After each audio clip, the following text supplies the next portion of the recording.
Hello,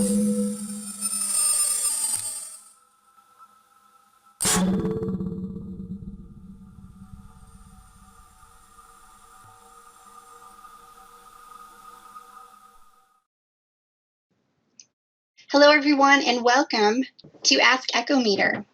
We really appreciate you all taking the time to join us today. My name is Carrie Ann Taylor, and along with myself from Echometer today, we have Gustavo Fernandez, who will be running the chat and Q&A session.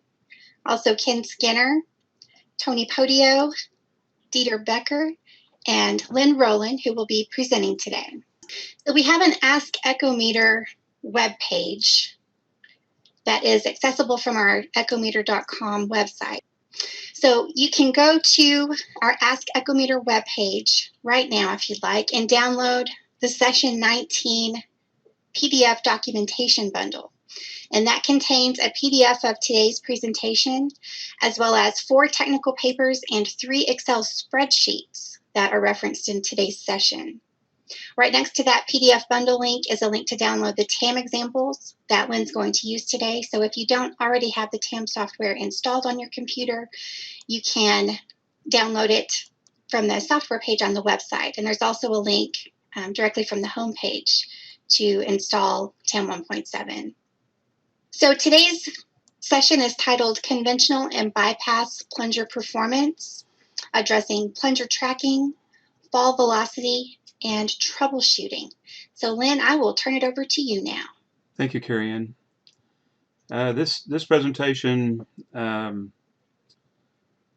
a long history. We started looking at plunger fall with Echometer back in 2000, in November or December of 2000. And the first time we tracked a plunger, we just shot fluid levels down the tubing.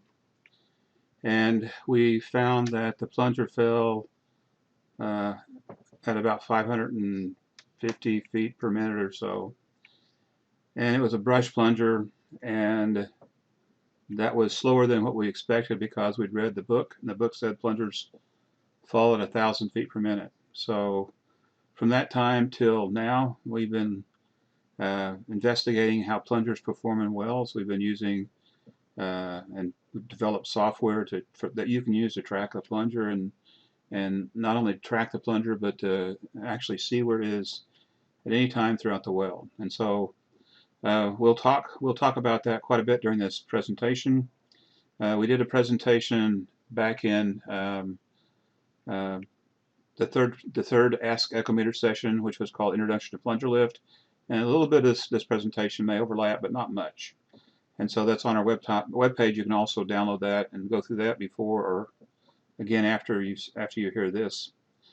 We did a presentation. There's probably been a dozen presentations on plunger lift that we've done over the last 15 years, maybe more than just a dozen, but quite a few. And the one that was really interesting was when Sergei Bushinin, an engineer from Russia that worked for Shell in the Utica, wanted to do something that no one had ever done before, and that was see how fast the two-piece plunger falls. And so he figured out that if you turn the sampling speed up to 480 samples a second on his super-duper IBM laptop computer, he could see the sleeve fall into the gas, and that was between 3,000 and 2,000 feet per minute, really fast. Then we've written several papers. There's a dozen or so papers we've written. One paper was published in 2017 at the Canadian Petroleum Society up in Alberta, Calgary, and that was using the data troubleshoot and analyze a well. And that was myself, Dr. Podio, and Jim McCoy. And then Jim Lee and I, along with Dr. Jim McCoy, we put together a paper and spreadsheet that's available on our download file, that Fossengall model that we can calculate the rise velocity. So that's a pretty interesting and valuable spreadsheet for conventional plunger lift. And then this one is primarily the presentation that goes along, the paper that goes along with this presentation. There's one for the short course and one for SPE, and so this was myself, Jim McCoy, and Jim Lee and Rick Nakranichny from Canada, and Carolyn Sheepuk from Canada. And so they did some testing, and I'll talk about that later. So if you have a question, our emails are here at the front, and this is a link to download the examples for session 19 and the TAM example data. So when you talk about analyzing a well, one of the things that we talked about for a long time is that when you collect data, you're not finished. You need to use the data to answer some questions, and these are some questions you can answer with data you capture on a plunger lift well. You can determine where the plunger is, if it's at the surface, or is it above liquid, or is it in liquid, or on the bottom. You can see the distance to the top of the liquid in the tubing when the plunger hits it. We can count the joints down to that gas liquid interface. We use a casing pressure to calculate the producing bottomhole pressure throughout the cycle. And then we use a technique to analyze what the shut-in pressure would be during the cycle based on the data we collect. And that may be another presentation sometime. We talk more about plunger performance. We calculate the pressure at the bottom of the tubing throughout the cycle, and that's the intake pressure at the bottom of the tubing. We know the pressures at surface of tubing and casing, and when we use a wireless system, we could put one more pressure sensor on and maybe monitor the line pressure or the separator pressure during the measurement of the data. We see that the liquid in the tubing gets pushed out if there's no standing valve and the tubing is set above the perforations, and that indicates that you need a standing valve, so that can happen. We calculate the maximum production available from the well based on inflow performance analysis, and we use the volume of the casing annulus down the end of the tubing, and the volume of the tubing minus the liquid in the tubing to calculate the gas flow rate out of the formation, into the casing annulus, into the tubing, and down the flow line. So that's kind of a novel thing that we do when you track a conventional plunger. The plunger, as it falls, we can get the velocity and the depth, but also the acoustic velocity of the gas in the tubing, and then the acoustic velocity can be converted based on knowing pressure and temperature of the gas grabbing the well. And we've done that for a long time when we shoot fluid levels, and it's no different when we track a plunger. The acoustic velocity that we can determine from the plunger falling, we can use that for gas gravity. And then we'll see the plunger stop, not at the bottom, but there's some kind of obstruction. So these are all kinds of questions you can answer and analyze and understand. And then there's additional things we'll talk about during the presentation. Now, the first step to track a plunger in a well usually is shooting a fluid level. And you can shoot down the tubing or you shoot down the casing, but often if you shoot down the casing, that's the first step, because you're looking for the liquid level to be at the end of the tubing, because when the casing valve is closed and there's no flow up the casing, then gas collects in the casing annulus and pushes all liquid out. So normally you're going to see the liquid level at or near the end of the tubing on a casing shot. If it's not, that's a problem. That means the gas is flowing up the casing, and it could indicate a hole. This is a hole right here in the tubing, but this shot was down the tubing here, and you see an upkick at 5,050 feet. It's an 1/8 of an inch diameter hole, and then it's not supposed to be there, and then the liquid level above the end of the tubing, which is a down kick. Here we see that the plunger would stick on this decrease in cross-sectional area inside the tubing. It was a reduction in cross-sectional area. You could shoot past it, but your plunger couldn't travel past it. And the well is shut in, and so all the liquid got pushed out of the tubing during the time it was shut in. So this is the end of the tubing. That's an upkick. So fluid level can tell you a lot about what's in your well, and you can use that as a first step of analyzing the well before you track a plunger. Now, the way we track a plunger is sort of interesting, because we have a gas gun typically on the tubing with a microphone and a pressure sensor, and then we record data at a high speed, at 30 samples per second or higher, and we record data on the casing. You could have if you have a wireless system, you have another gas gun with a pressure sensor and a microphone, or if you have the wired system, you have a pressure transducer on the casing. And as the plunger falls, you can hear the plunger falling in the tubing each time it goes by a tubing collar. You can hear it very well above the liquid in the tubing. Usually, if it's a fast plunger, you're going to sample faster than 30 samples a second, but a padded plunger, 30 samples a second, usually sufficient, unless the well is just a really noisy well. This is a picture of how we originally attached the gas gun to the tubing. We just hooked it right into the lubricator, and we have to close the master valve to connect it, and that would change the conditions of the well. So after we realized that we shouldn't be closing the well in and hooking the stuff up, we said put a fully opening valve on the lubricator before you go to the well and allow the well to stabilize. And then when you come to the well, I like to say you can sneak up on the well without it knowing you're there. You can attach your equipment and start acquiring the data and not have any change conditions in the well. So I like this configuration the very best. With a gas gun vertical, the gas gun is charged with nitrogen gas and cocked. So when the liquid unloads, no liquid goes into the plunger. And I want a full opening valve so there's no needle in the way that's going to filter or damage the signal. So this is a recommended method to attach your gas gun to the lubricator, and then you can have another gas gun on the casing or a pressure sensor if it's a wired system on the casing. Now this is a picture of tracking the plunger on with a wireless system. We have a base station attached to a good place on our vehicle, so we have line of sight view to the antenna on the gas gun on the tubing, and a gas gun on the casing. And you could have a pressure sensor on the casing or a gas gun on the casing. And the wireless system, since it's a radio, can have more than 3. They can have 6 channels coming in at once. So we have another gas gun or another sensor somewhere else if we want. Now, if you're going to do a long track for a long time, you might want to put the laptop in some kind of weatherproof container with some kind of fan to keep it from overheating, a deep cycle battery, and the base station in this container that you could lock it all up and maybe bolt it, chain it to the wellhead so it wouldn't walk away while you're tracking a plunger. But you could use this for a long-term tracking. So the primary portion of this presentation is going to be talking about what happens on a conventional plunger when you shut the well in and the plunger falls down the well. And we can hear a plunger fall. And so we record the signal. The microphone signal is what you would hear. The change in pressure is what you hear.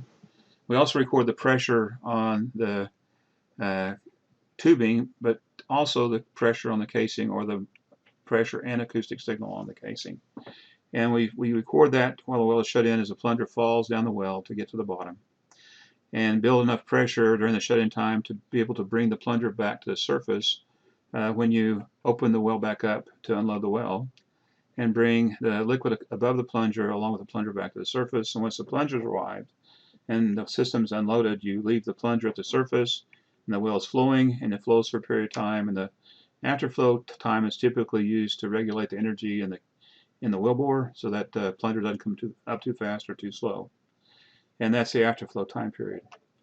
Now this is just a picture that you probably have seen if you heard me talk about this in the past, that shows how the plunger behaves in a typical conventional plunger lift well where you shut the well in and the plunger falls down the tubing with the well shut in. So here the first thing we've done is we've closed the valve at the surface, and here the plunger's falling down toward the bottom, and we can hear it falling, and we're going to look at the signal and see how we can determine how fast the plunger falls and how long it takes for the plunger to get to the bottom. Once the plunger's on the bottom, if sufficient pressure has built up in the casing, then you'll open the well back up, and that will bring the plunger and accumulated system liquid back to the surface. If there's not sufficient casing pressure yet, you just leave the plunger system shut in longer, and additional pressure will build. And then at that point in time, when there's enough pressure to bring the plunger and liquid to the surface, not too fast, then you open the valve up to the surface, motor valve at the surface, and then the plunger and liquid are displaced to the surface by this gas in the casing, flowing into the tubing and beneath the plunger, filling the tubing up with higher pressure gas and displacing the plunger and liquid to the surface. And that's what the Fossengal calculates how fast the plunger will come up and how much pressure is required to bring the plunger up. And that's a spreadsheet that we have in the download, PDF download. Once the plunger is at the surface, it's typically held by pressure. And the plunger weighs about, well, this plunger probably, it's a conventional padded plunger. Its pressure equivalent is about 3 psi. So if you look at the top of the plunger compared to the bottom, this differential pressure is about 3 psi. And so there's about 3 psi pressure required from the well to hold the plunger and lubricator.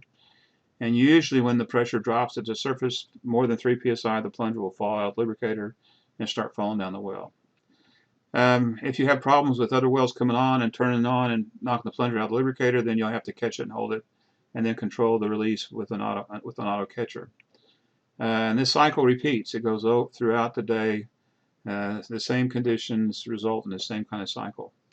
And the motor and the controller watches and decides when to open and close the valve if it's a intelligent controller, or some controllers still are just operated by time.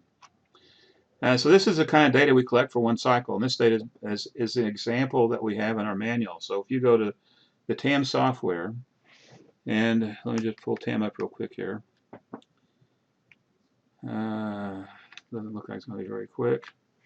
So if you pull TAM up, this is the same data here. And if you were to click on the help tab at the bottom, then if you go to the Plunger Lift manual, the manual that Dr. Podio and the rest of Echometer helped write, has used this example called Plunger Lift normal cycle as an example. So if you want a tutorial, there's about a 150-page manual of how this data was acquired and how we would analyze this data to analyze the cycle. We'll go through this as a first example when we stop talking on the presentation.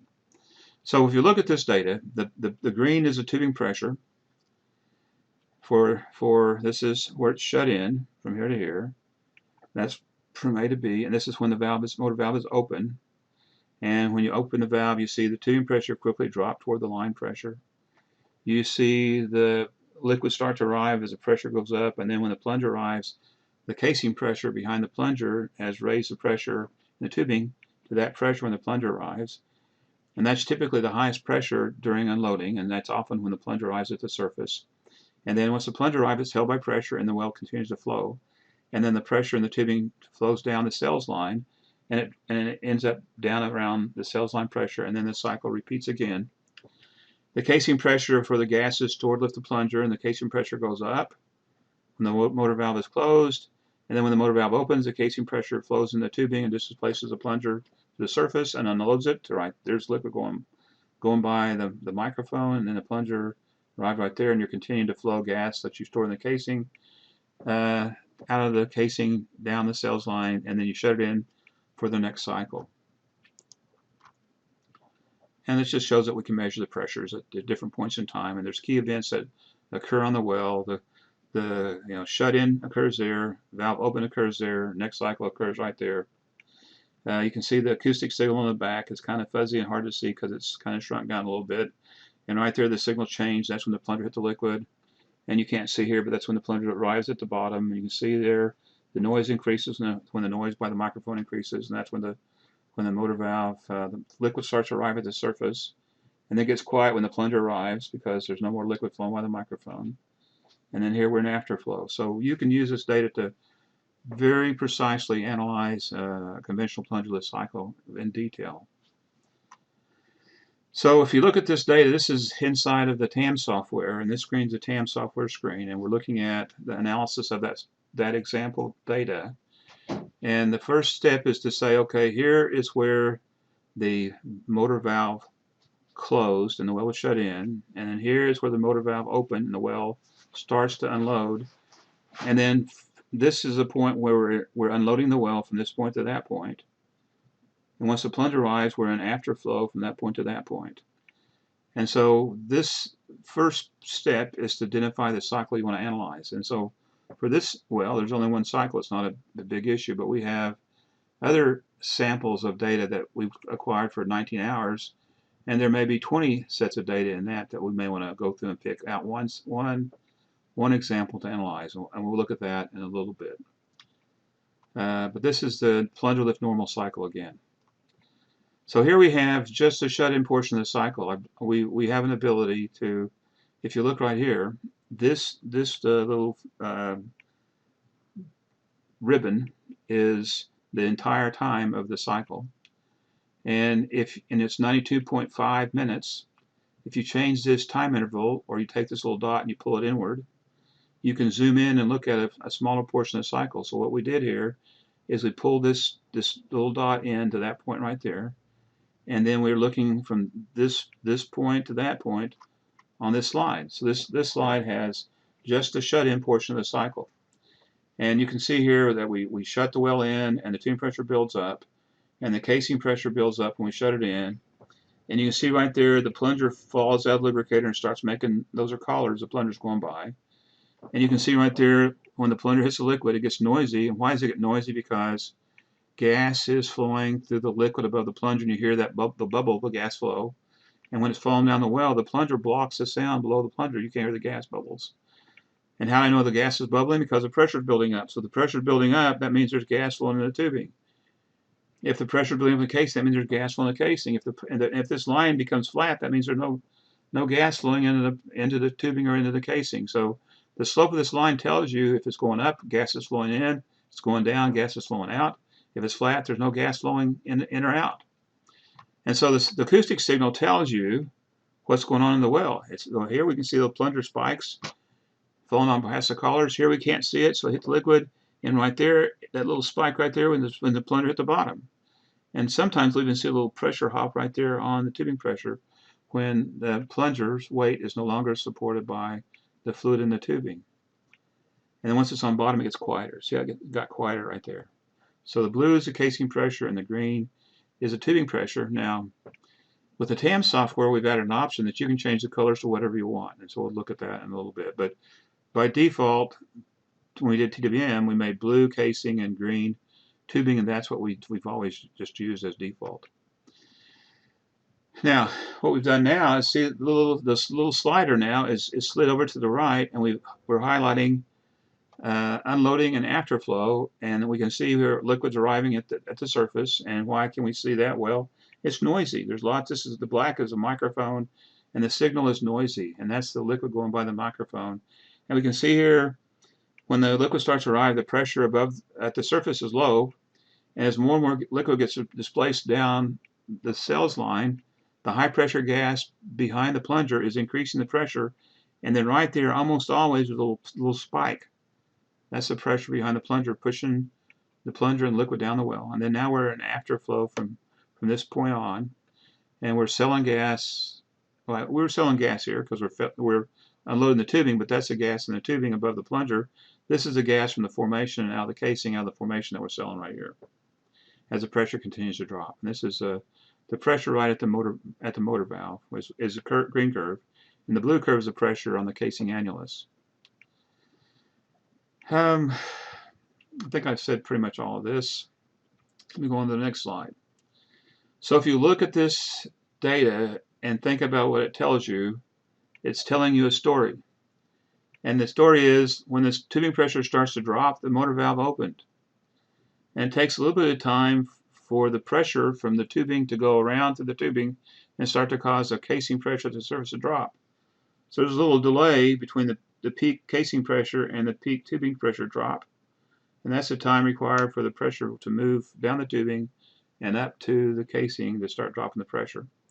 So here we're unloading the casing gas into the tubing. Here the gas above the plunger is flowing down the cells line, the pressure is dropping. And when we get to it flattens out, we're at the line pressure. And when the pressure starts to go back up quickly, that means something. That means the liquid's starting to arrive at the surface. And it gets noisy. The microphone starts to get noisy because liquid is noisy going by the microphone. And these lines going up and down represent lots of noise. And notice it's kind of a silver color. It's not black because it's in the background. The green curves are in the front, and you can order the position of the curves, which is on top. In TAM, you just get to move it up or down and pick which comes first. And in TWM, we fixed it so that either the acoustic was in the background or the acoustic was in the front. And so it's a little more flexible in TAM than it was in TWM. And once it gets quiet, that means all the liquids arrive, the plunger arrived, there's a little spike right there. And then it's quiet, fairly quiet, as the gas continues to flow down the cells line. And the height of this represents the pressure required to bring the plunger to the surface. And if this casing pressure here was lower, then it's likely the plunger would have stalled out and would have fell back down the well. So you need a certain amount of pressure to bring the plunger to the surface. Now, if you look, let me go back here and show you what I'm going to show you. If you look right here, this is when the motor valve closed and something happened before the plunger started to fall. And that's what this slide shows right here. This slide right here shows that when you shut the motor valve in, the plunger didn't fall. And it took a little bit of time for the pressure to build up. And the pressure built up and built up about 3 psi, 2.4 psi. And that's the way this plunger divided by the tubing area. And so if you take away the plunger divided by the tubing area, that's 2.4 psi. And the pressure had to build up 2.4 psi before the plunger could fall out of the lubricator. And so here's a plunger's weight that was held by this pressure. The pressure goes away, and then the plunger falls past the microphone and the sensor, and you see this drop in pressure. The plunger falls by the pressure sensor, and then you can see a spike that's leaving the lubricator, and that's the first collar it falls by. And we can count these. We can count that as 0, and the next one is one joint. And so this is the data we've expanded into the shut-in period, and we're looking at another well. This well is the plunger 3 cycles from static, and I tried to label each of the screens with the name of the data, and this data is inside the file you can download from TAM, and it has like 14 different plunger examples, the ones from the first presentation and the ones from this presentation. And when we counted these collars in the software, we found that the average fall velocity from the top to the liquid level in the gas was 201 feet per minute in the gas. And in this well, which is sort of unusual, we could see the plunger falling through the gassy fluid. And each of those spikes is a plunger falling past the tubing collar recess in the gassy fluid. And right there, that's exactly the last bottom, that's a bumper spring. And we can determine how fast the plunger falls to the gas and how fast it can fall to the liquid. And so this well shows what we typically think. We think that most plungers that are not bypass plungers, when they fall through liquid, they fall about 40 feet per minute through liquid. And if the pressure is high, the padded plunger is going to fall about 200 feet per minute. And the higher the pressure, the slower it falls. And the lower the pressure, the faster it falls. And we'll talk about that in a little bit. All right. So if you take this data right here and you zoom into it, to look at it in more detail, I'm going to turn off the casing pressure line right there by hitting the settings button. That's the settings button. I can click on the settings button and I can turn off the casing pressure. Why would I do that? Because I want to see more detail. Because this line right here, the green line, is scaled at a scale of 50 psi per unit. Now if I go and zoom in and turn off the casing pressure, what we see is now there's 2 psi per unit. It's really, the scale is very much expanded. And we're only looking at a little small portion of the trace over 13 minutes. And this was a much longer trace up here that we were looking at. And now we see more detail. And so the advantage of sampling at high speed is that you can see a lot of detail as long as the well is not too noisy. So this well is not very noisy. And you can see that here are the collar echoes from the plunger going by each of the collar recesses in the gas, and it's falling on an average of 201 feet per minute, and then bam, it hits liquid. And it's sort of weird. You see an upkick. For some reason, there's an upkick. I don't exactly understand that, but that makes sense. It's always upkick, and it's probably related to a drop in pressure. And then there's the first collar that we see below the gassy fluid column. And you don't normally see these because this well, the pressure is about 430 psi of pressure. And normally on a plunger lift well, the tube pressure is probably running about 100 psi or less. And so with this higher pressure, the energy that's created in the well from going by a collar is carried to the surface because there's not much resistance to the travel of sound. But as the pressure decreases, there's more resistance and the sound doesn't travel as well. So we're able to see this when the pressure is typically higher. And there's a collar, there's a collar, there's a collar. And we can count each one of these if we want. And we'll go through this example. And then when it hits the bottom, we see this downward spike if the resolution's high enough. And if the liquid level's down at the end of the tubing, we'll see this downward spike. And then we'll see a little jump in pressure right there. That's about a 0.4 psi jump in pressure right there, because the plunger is no longer pushing down on the fluid in the tubing. The weight is resting on the bumper spring. So the way the plunger transfers off of the fluid in the tubing, the oil, water, and gas, and now it is setting on the tubing, and the pressure hops up. So we see that right there. And this spike and that spike and that spike are not the plunger bouncing up and down on the bumper spring. So one time someone emailed me and said, I don't know what that is. That's a plunger bounce. It's not. You see this echo, and it's a shot down the tubing casing annulus. So the plunger hits bottom, it makes a noise that round trip travels up and down the casing annulus, and you see that noise right there. So if you looked at this time, it's the same as if shooting a flip up down the casing, the same round trip travel time. And that's just an echo of the casing annulus when the fluid level is at the end of the tubing. All right, lots of information. Now, if you zoom in even more, if I take this data and I zoom in even more and look at the collars and start to see, this is 1 minute of data. So this is 1 minute wide, and this is the entire time that the plunger falls to the gas. And so this 1 minute, I've looked at a 1 minute that's 41 or 42 minutes to about 43 minutes of time, about a minute of time right here. And it's marked off in time, in minutes. We could mark it off in clock time if we wanted, but I like to look at this in minutes. But you may like it clock time better. You can change it just by clicking on the minute units right there and changing the units. If you can't change it here, you can change it on another screen. So this is the signal that the plunger made when it goes through a tubing collar recess. And this is the signal when it goes through the 206th joint from the surface. And this is the signal 207th joint.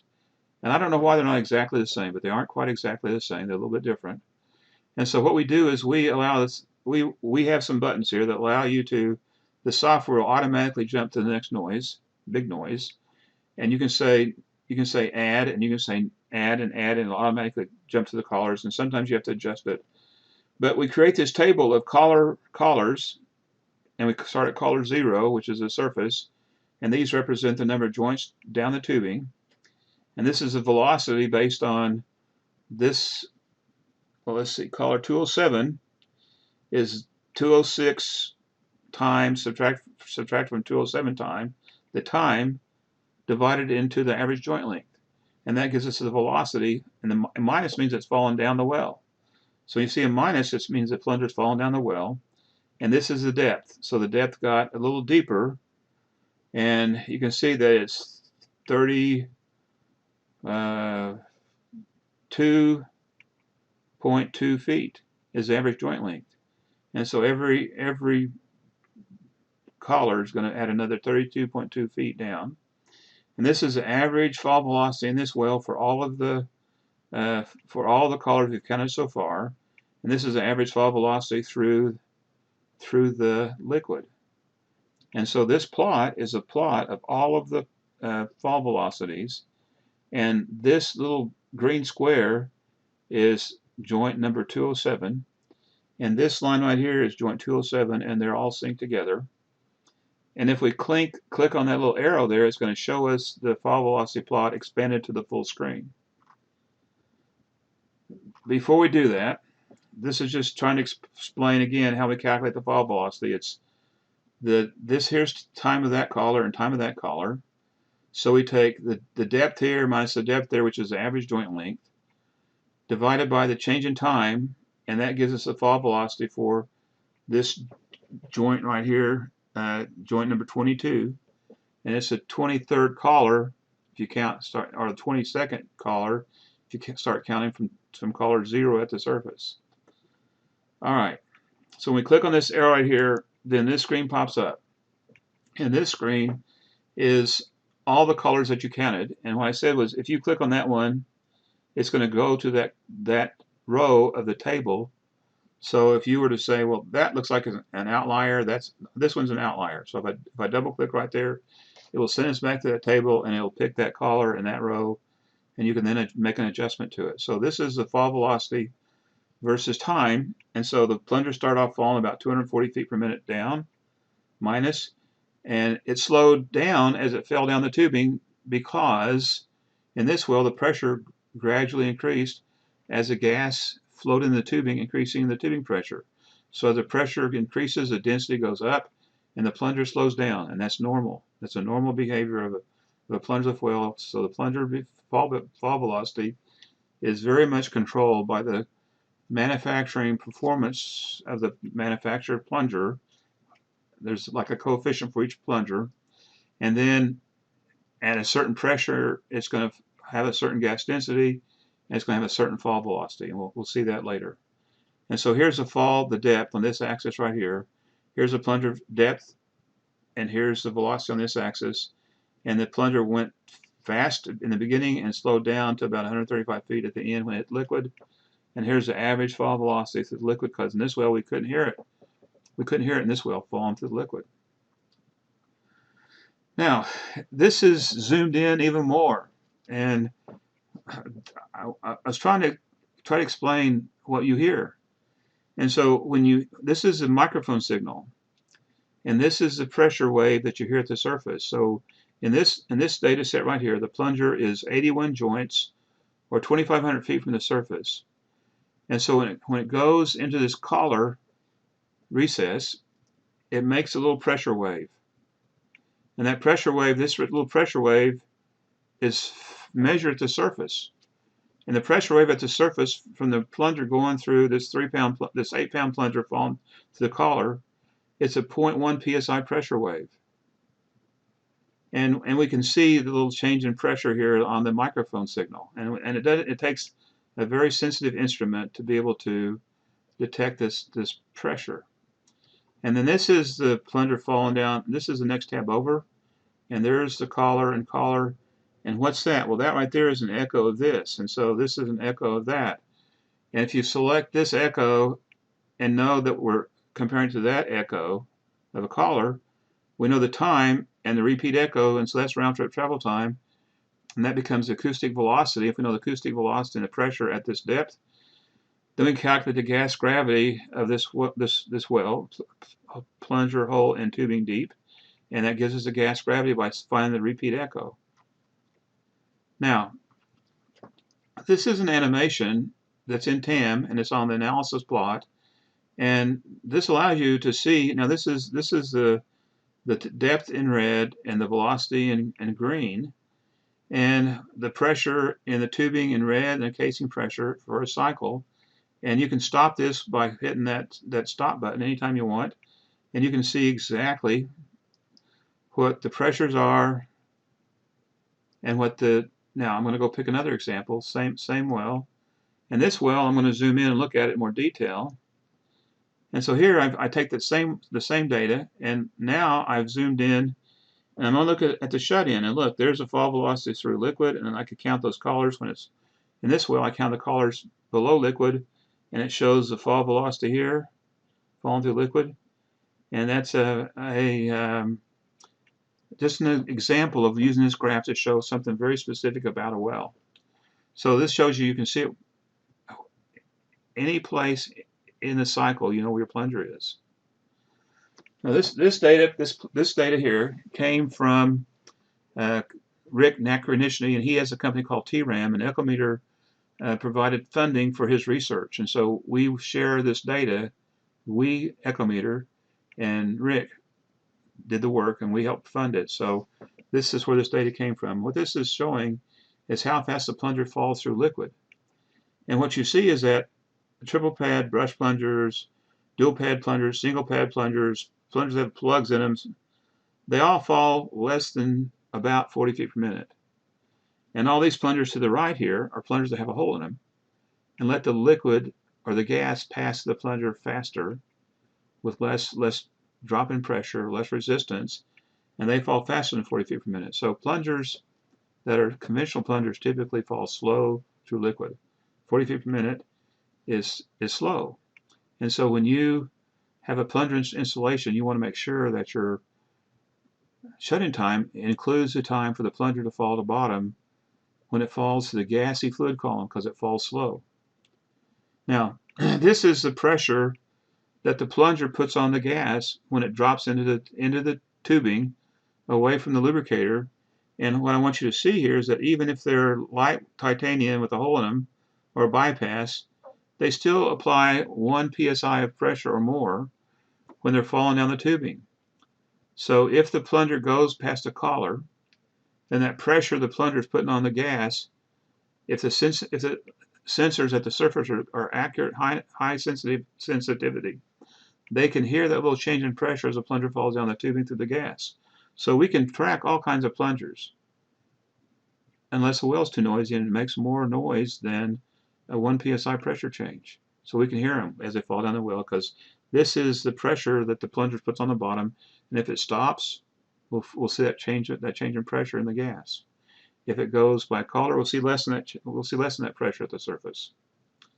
Now, a brush plunger.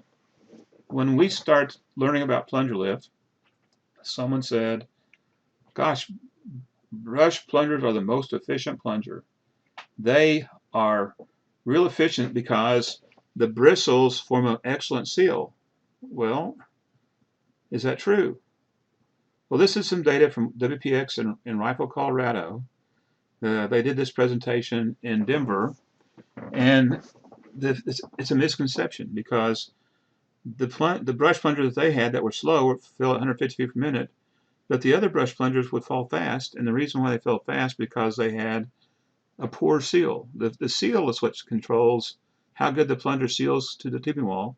It's what controls how fast the gas passes by the plunger as the plunger falls. And so the better the seal, the slower it falls. The poorer the seal, like here, cut down brush plunger or undersized brush. When the brush is not fully filling the tubing, it's going to fall fast. But the word here is very efficient seal. And so we didn't figure all that out until we started tracking the plungers and started understanding that the seal has a huge impact on how fast the plunger falls. Now, this is the other thing that's kind of unusual. When you look at when the well shuts in, if you have no catcher, then the pressure typically will build up till the plunger falls out of the lubricator. And so this is the time for after the motor valve closes, this is the time before the plunger falls out of the lubricator. And it takes a little bit of time for the gas to flow into the tubing and increase the pressure, even though the motor valve is closed, before the plunger starts to fall. And so this is the plunger weight falling onto the gas. And this is important because if you see a drop in weight, that means something increased the load on the gas in the tubing. If you see an increase in pressure, that means something took the weight of the plunger off the tubing gas. Now this is a plunger held by a mechanical catcher. And when you release the plunger from the mechanical pressure, immediately the plunger falls onto the gas. And here we see this sudden drop in pressure, and that meant it was held by a catcher, and it was suddenly released on the gas. So mechanical fixture holding it. Here it's held by the well. The well's holding the plunger at the surface with pressure. All right, so this is a well that's down near Decatur, Texas, in the Barnett Shale. And we went to the well to track the plunger, and you can see here that the casing pressure is 120, and the tubing pressure is 118, only 2 psi. Well, in 2 3/8 tubing, 2 psi is like about a gallon of liquid. A gallon of liquid is in the tubing. And so when we close the oil in to drop the plunger, we release the plunger from the surface, and it immediately fell on the gas. And now the pressure is 3 psi from the plunger and 2 psi from the gallon of liquid in the tubing. This is shut in as the plunger falls down the well. Notice that this distance between the tubing and casing pressure are getting closer together. And then right there, the distance between the tubing and casing pressure is the way of the plunger. And that means from this time right here to that time right there, the gas flowing into the tubing pushed the 1 gallon of liquid out of the tubing.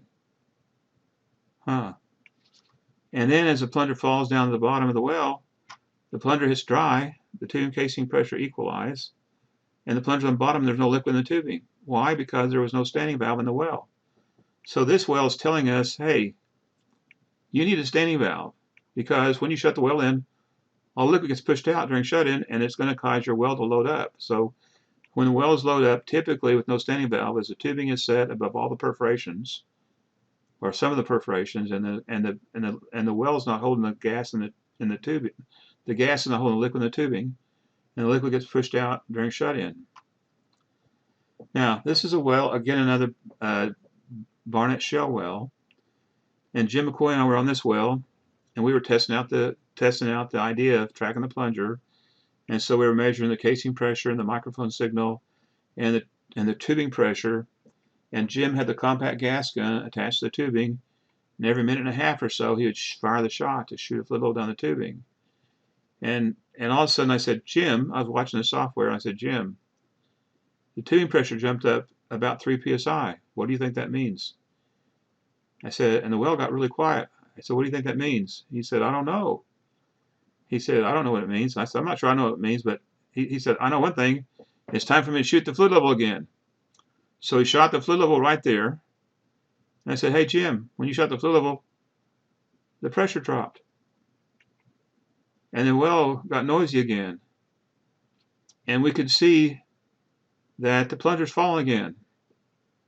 And I said, I think you pushed on that plunger with a pressure wave and unstuck it. He said, well, I don't know, you can do that. And I said, well, I didn't know you could do it either, but you just did it. And so this is an example of this behavior, and we've seen it in many wells.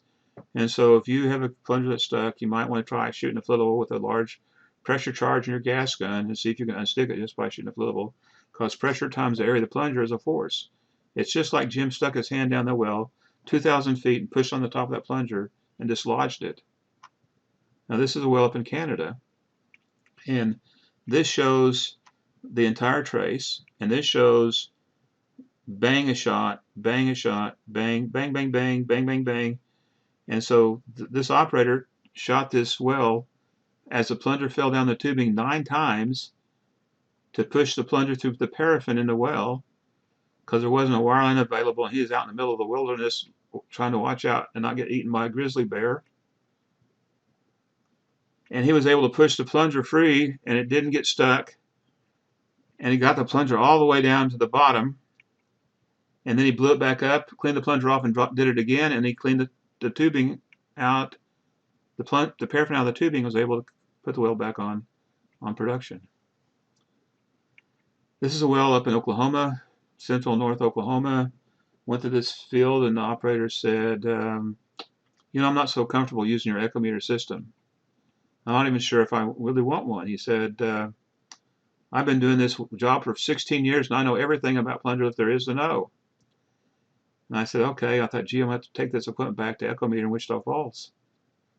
And he said, but I got this well over there, and the plunger's come up really fast. And he said, you think we could take your thing over that well and hook it up and see what's wrong? I said, sure. And so we hooked it up. Now, this guy had 16 years experience. He knew everything there was about plunger lift, and I only had about 5 or 6 years of tracking the plungers and understanding the data. And so we dropped the plunger, and look, the plunger started going at normal speed, 350 feet per minute. And then it starts to slow down really quick, and it's going really, really slow right there.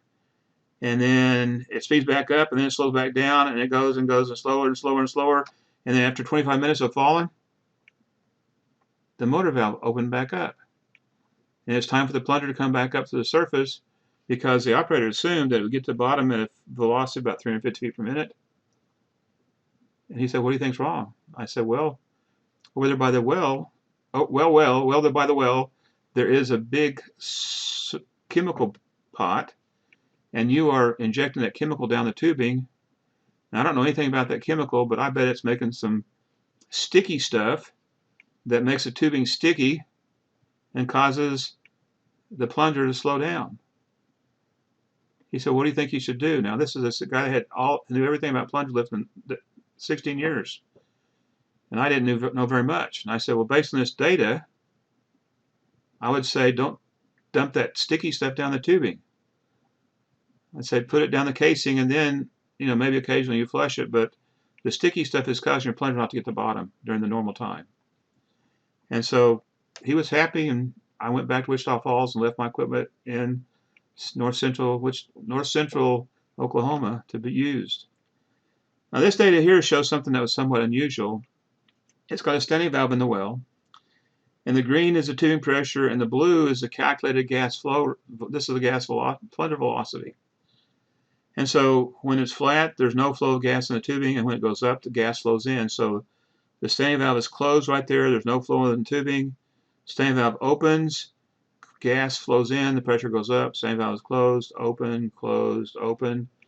And so when the standing valve opens, the gas flows in the tubing, and the velocity of the plunger goes from about 375 down to about 300 right there. So this causes so every time the standing valve opened, the plunger would slow down about 100 feet per minute fall velocity. And that was kind of surprising that the gas flow in the tubing would cause the plunger to slow down. And then we calculated the gas flow rate, and the flow rate goes from 0 to about 40 MCF per day up the tubing. And so the 40 MCF per day of gas flow in the tubing caused the plunger to slow down each time the standing valve popped open. And notice it speed right back up. It speed right back up as soon as the standing valve closed. So that was kind of interesting. So that was something that we've learned by tracking a plunger, that the plunger velocity is related to the fall velocity, and we've added that feature to the TAM software. The last tab in the TAM software shows the relationship that you can turn on.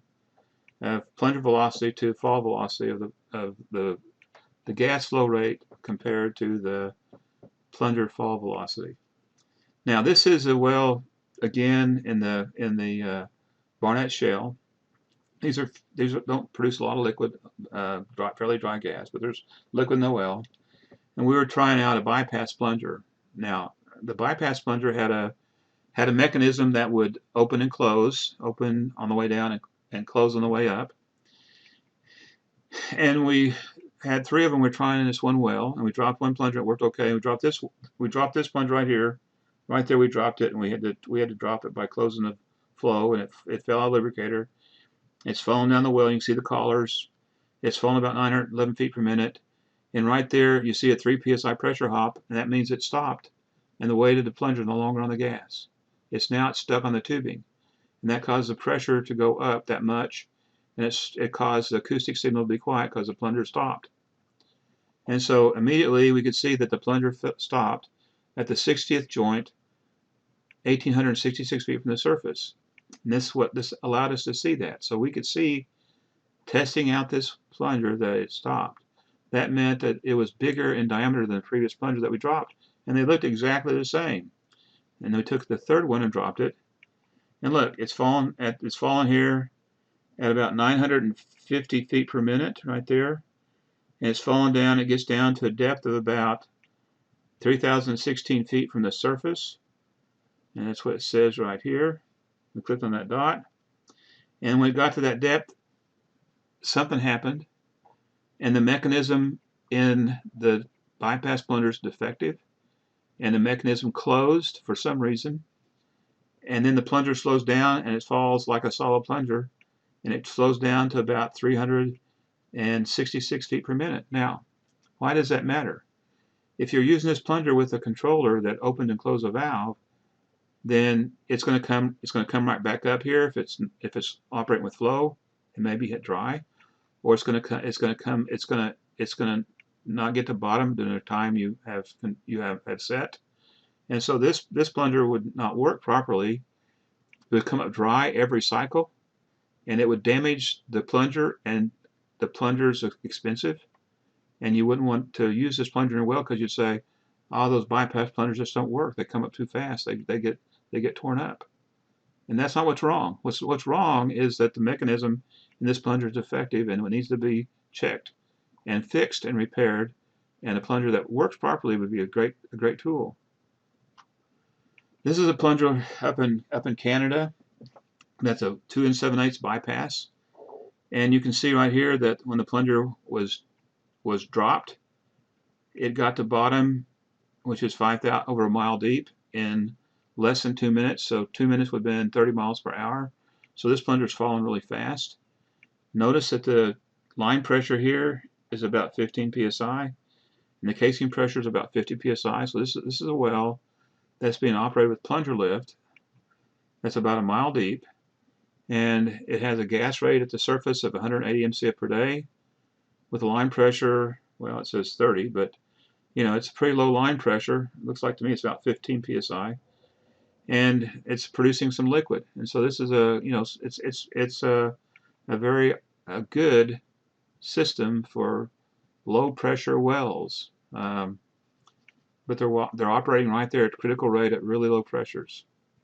And this is the fall velocity plot. Notice the fall velocity plot started off falling at 5,280 feet per minute, which is 60 miles an hour. So if you're going a mile per minute, that's 60 miles per hour, and that's how fast you start off. And it falls fairly fast, and it gradually slows down. And right there, it's slowed down because either it entered into a denser phase of the fluid in the tubing, or the shifting rod closed, or something happened right here and it slowed down. But when it hit going at the bottom, it probably weighs 30 pounds. When it hit the bottom going over 1,000 feet per minute, the whole well shook. It shook so hard. So you need to have liquid in your well to insulate and slow down the plunger when it gets to the top or the bottom. So it's important not to run a plunger dry or it'll cause damage. Now this shows we dropped the plunger right here, and the plunger's falling down the well. We can see the signal on the acoustic, the black, and then when we get down to about the 59th joint in the well, we see the tubing pressure go back up. Now, here the tubing pressure went down because the plunger fell past the pressure sensor, and now the weight has lowered the pressure at the pressure sensor of the plunger falling down the tubing. Now, when the plunger goes past this point right there, there's a hole, and that hole, the plunger was pushing down on the hole. I can't show my hand. The plunger is pushing down on the hole, and the gas flow from the tubing into the casing over this time. And then when the plunger goes by the hole, the gas is flowing back in from the casing back in the tubing, causing the tubing pressure to go up. So this inflection point is at the depth of the hole in the tubing. So the plunger right there went by the hole. Now this well, you can see the plunger falling, and you see the plunger signal going by each collar, and bam, it stops right there, and the pressure jumps up about 3 psi, almost the same amount it went down when you dropped it. And it's not on bottom, it's about 4,700 feet down the well, and there's a obstruction in the tubing at this depth that stopped it. So that would cause the plunger not to bring liquid out of the well, for it to come back up dry and fast and cause damage. And so this is an example where the plunger didn't make it to bottom, and you can see that by tracking the plunger. Now this is a well that's our first horizontal well we tracked a long time ago, and it was a solid plunger, and what we saw was as the plunger goes by the kickoff point, the friction slows the plunger down. And so the plunger's slowing down in fall velocity as it goes past the kickoff point, because now it's part of the way the plunger's laying on the side of the tubing. And so we said that, and then we said friction past the kickoff point because the plunger slowed down. And this data right here, this is a well example we have, and it says the plunger deviation impacts the fall. This is a solid plunger in the well, and the solid plunger, the velocity slows down, and it was a horizontal well, and so when the plunger went by the kickoff point, it rapidly, this cleanout plunger slowed down. And here, this is a padded plunger, and it's falling about 250 feet per minute, 230 it says right here. And we go by the kickoff point, it sped up, and I said it can't sped. I was convinced that the friction would slow it down, and so my first thing in my mouth was that it can't speed up because there's more friction. But the data shows that it's speeding up. So what's going on here? And so if you've ever held a padded plunger in your hand and you take it vertical and hold it on the side, you'll see that the pads collapse on the bottom, just like the pads collapse in this well.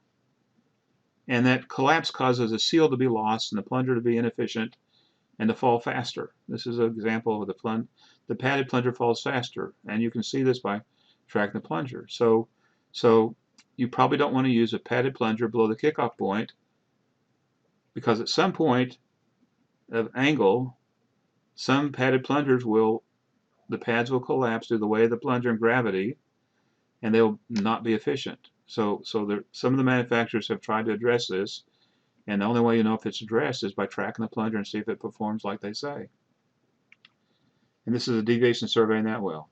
And these two examples are on the memory stick. We can look at them. Not memory stick, on the example folder. Now, this is a well up in Rifle, Colorado, that WPX operated. And here, when they dropped this padded plunger, it fell about 230, 220 feet per minute. And this is the depth, and this is the velocity right up here on this axis. And this is a hole angle. And so when the hole angle is less than 10 degrees, it's going to fall about 230 feet per minute. And when the hole angle is greater than 25 degrees, it's going to fall, well, 20 degrees, it's going to fall about 350 feet per minute. So it appears, based on this data, this is the hole angle. So if the angle tilts over just a little bit like that, about 20 degrees, the pads on these plungers collapsed and they lost their seal, and they went from 235 feet per minute up to 370 feet per minute because they became efficient. And then once they kick back over, now this is called an S-shaped well. See how they drill it down, then they kick it out at a certain angle, and then they kick it back down for their objective, their formation.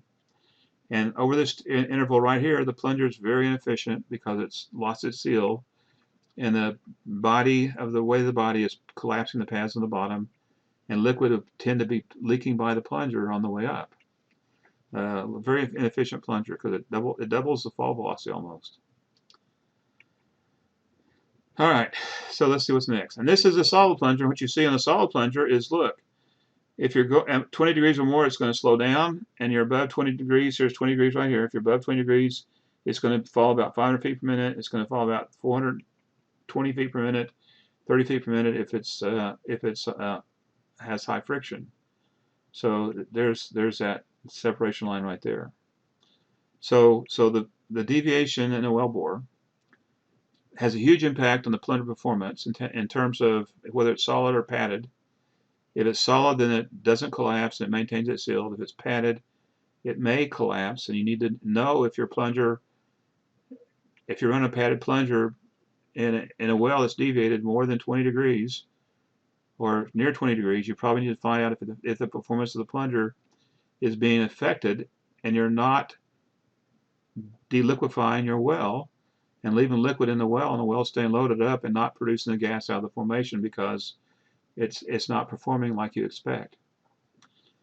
Now, this came from Shell from Holland, out of the Delft University in Holland, and this is a correction for the critical velocity based on hole angle. And what this is showing, if we go to the next slide, this is the adjustment for hole angle.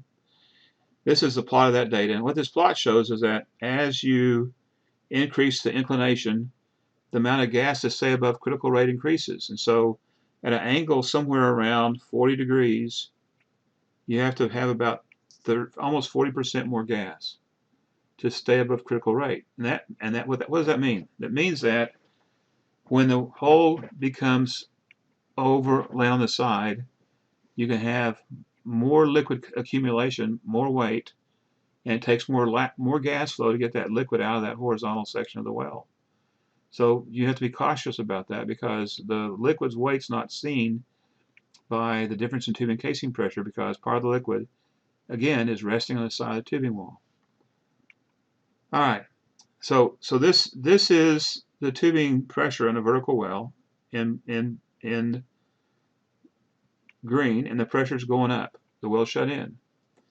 And this is the fall velocity in blue compared to the tubing pressure.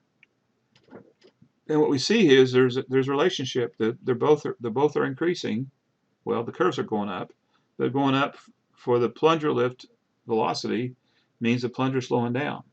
Okay, so as the tubing pressure goes up, the plunger slows down, and we started seeing this relationship.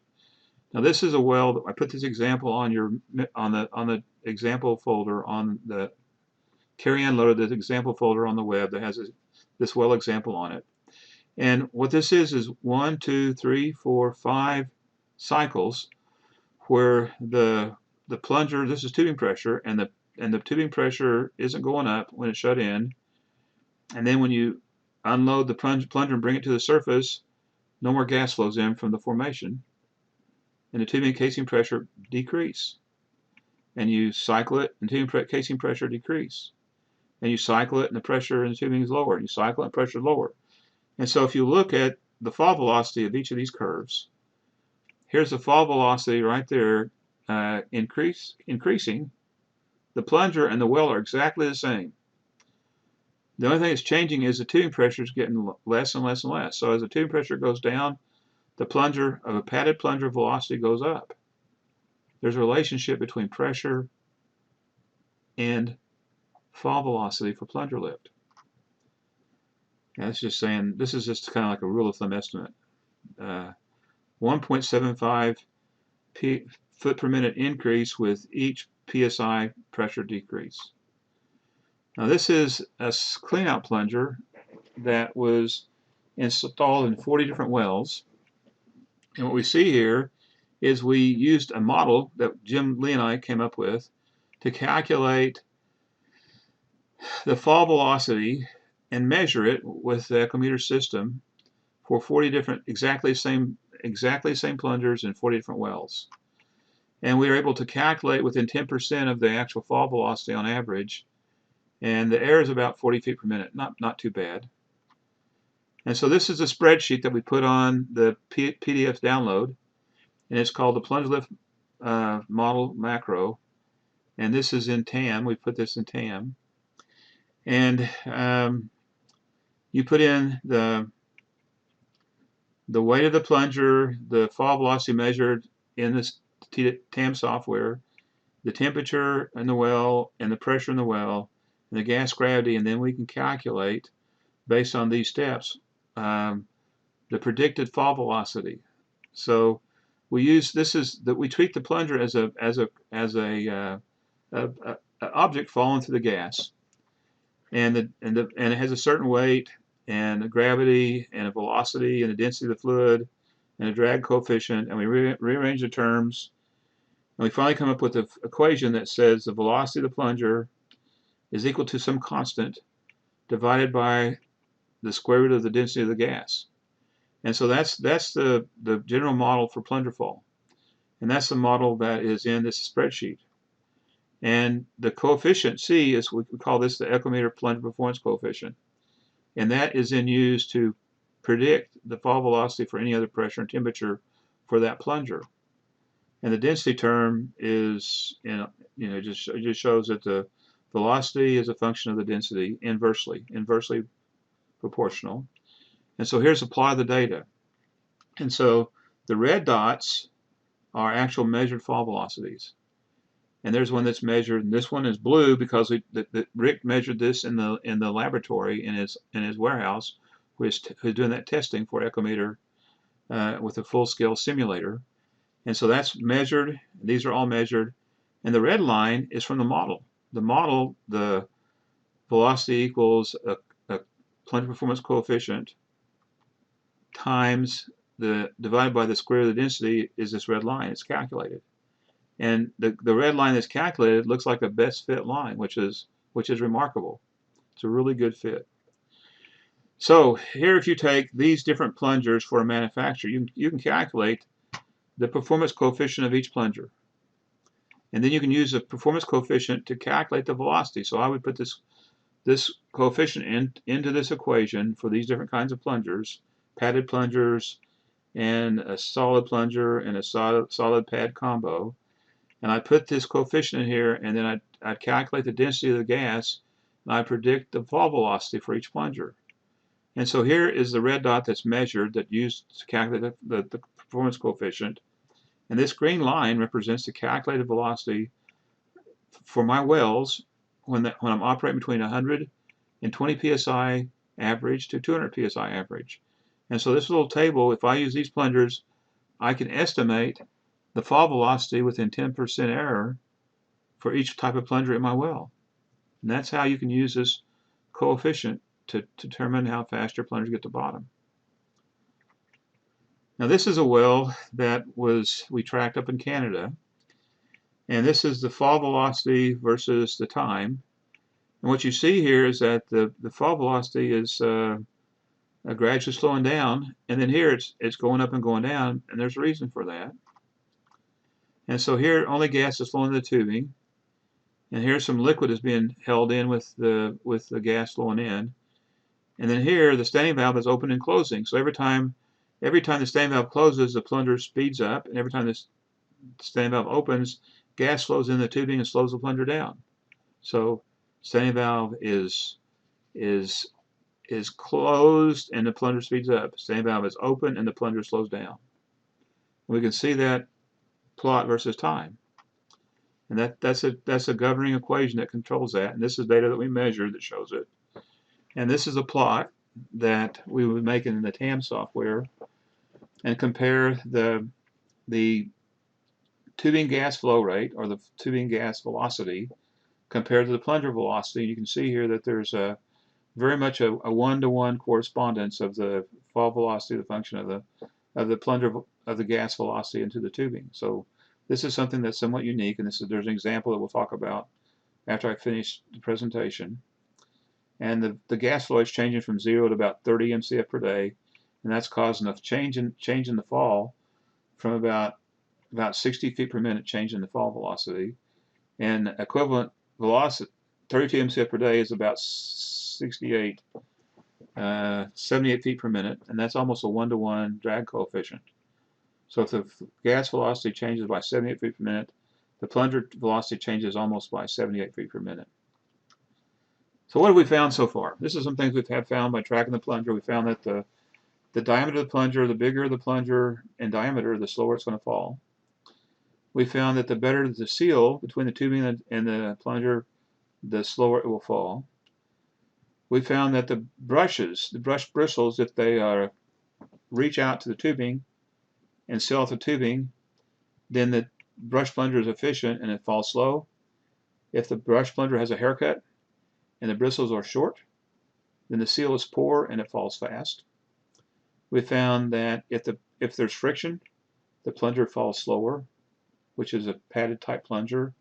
It falls slower than a solid plunger because there's friction and also a better seal. We found that if the plunger is old, it falls faster because there's a poor seal, it's worn. We found that if the gas can flow through the plunger, it falls fast. But if there's no seal, then the plunger falls slow, no hole. We found that when the plunger stops, you see the weight of the plunger transfer off the gas. You see a sudden increase in pressure.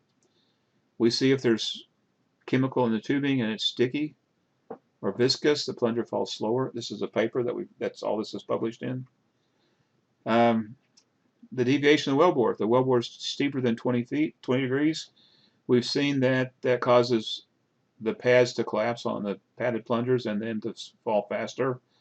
The rest of the plungers tend to fall slower at angles more than 20 degrees. We've seen that when the gas flows in the tubing, that if the gas is flowing and it gradually changes velocity, the plunger changes almost the same velocity. The drag coefficient is high. We've seen also that if the gas is flowing at a high rate, that doesn't appear, if the gas is turbulent, it doesn't seem to affect the plunger fall velocity based on the velocity of the gas. We've seen when the pressure is high, the gas is dense, and the plunger falls slow. Pressure is low, the gas isn't dense, the plunger falls fast.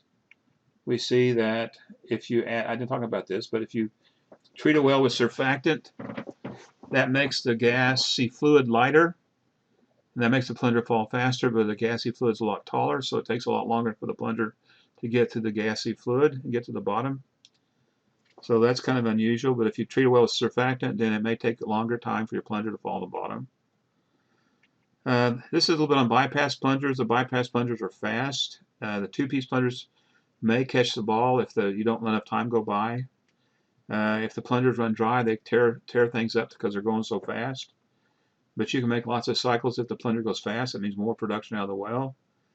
And you maintain lower flowing bottom pressure. So this is a diagram from Jim Lee that shows how the two-piece plunger operates. So here the plunger and sleeve the sleeve and the ball are seated, and they're coming to the surface with a liquid slug. When the plunger arrives at this shifting rod, the ball on the bottom gets knocked off like a pool stick. This knocks the ball off, and the sleeve is held here, the surface, by the gas flowing past this small amount of clearance. And the sleeve stays here, and the ball falls against flow. The faster the flow, the slower it falls. And once the ball gets to the bottom or near the bottom, then you can release the sleeve to go down and catch the ball. But if the sleeve falls so much faster that you might not want to release the sleeve until you're sure the ball's in the bottom, or the sleeve will catch the ball and they'll come back up. I've got example data showing that. And then the cycle repeats. So this is the idea of sampling at high speed. And in the beginning, we sampled in 2004, 2005, we sampled at 30 samples a second. Because if I went much faster than that, my computer blew up because it couldn't handle all the data. And so we've pretty much limited the sampling speed to 120 samples a second, because that's as fast as a computer could go. Well, I stayed in that world for a long time, thinking you couldn't go faster than 120 samples a second. And when Sergey came and said, I want to do something different, we talked about sampling faster, and he said, well, I got a really good computer. And I said, well, you're going to have to sample fast to see the plunger when it's going fast. And so here is where Sergey sampled at 408 samples per second. And here's where he sampled at 30 samples a second, exact same well. And you can't see anything but noise here. And exactly the same data, you can see the spikes as the sleeve goes past the collar recesses. So this is noise that's hiding the signal, and this is the actual signal, and the well's not too noisy. And you can see, it changes from noise at slow sampling speed to a signal you can analyze at high sampling speed. So this is the data. Here's the plunger falling through the gas at 3,000 feet per minute, falling fast. And then right there, the plunger starts falling slow, because right there at that depth, the 50th joint, the sleeve caught the ball and it sealed, and now it's falling like a solid plunger about 350 feet, 400 feet per minute. So this data shows, it's hard to visualize, but here it's falling through the gas, falling fast. It catches the ball right there. The plunger slows down to 40 feet per minute, because now it's a solid plunger, because the ball is sealed on the bottom of the sleeve. So this is an example of weight. Don't release the sleeve until the ball's on the bottom. This is looking at the data, and this is a minute, 1.6 minutes of data. Now, 1.6 minutes of data isn't very much. Here we release the plunger, and if we look right here, it just looks kind of noisy, but you kind of see something, and right there it changes. And if we zoom in a little more, it's starting to be more clear, and you can start to see these spikes. And now we're looking at only 1 minute of data. If we zoom in from 60 seconds down to 8 seconds of time, we can actually see the plunger, the sleeve, falling at 3,180 feet per minute down the tubing. And we had to sample at 480 samples a second to be able to see this. If we sampled too slow, we wouldn't see it. So as long as the two-piece plunger or the bypass type plunger with the shifting rod in it is falling through gas, if you sample fast enough, usually you can see it, unless the gas rate's really high in the well and it's too noisy. So this is falling through gas. And once it falls into the gassy fluid, you typically can't hear it, because now the plunger is below the liquid level and it's falling through gassy fluid. But if it's falling through the gas, you can typically hear it. You have to sample at high speed. And we were able to do that. So the two-piece plunger, it fell about 2,200 feet per minute against flow when the motor valve's not closed. And if you close the motor valve, it falls almost 3,600 feet per minute with no flow. The master valve is closed. And in one case, we saw the sleeve fall down and catch the ball prior to getting to the bottom. And the problems that were occurring in this field were that you were having broken plungers, damaged bottom hole assemblies, and load up welds because the shifting rod was not holding the plunger at the surface.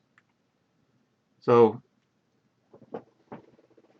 when you think about fall velocities and you read a manual or read a published information, if the information about the plunger doesn't include the pressure, then it's likely not correct, because the pressure of the gas has a big impact on the plunger fall velocity, and you need to track the plunger in your well to understand how it's going to work at your well at your pressure and temperature, because that's going to change the fall velocity. And also the manufacturing features of the plunger have an impact on how long it takes to get to the bottom.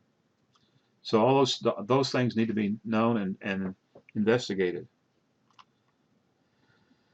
We talked about this. As the gas density increases, the plungers fall, the plunger slows down. As the gas density decreases, the plunger speeds up.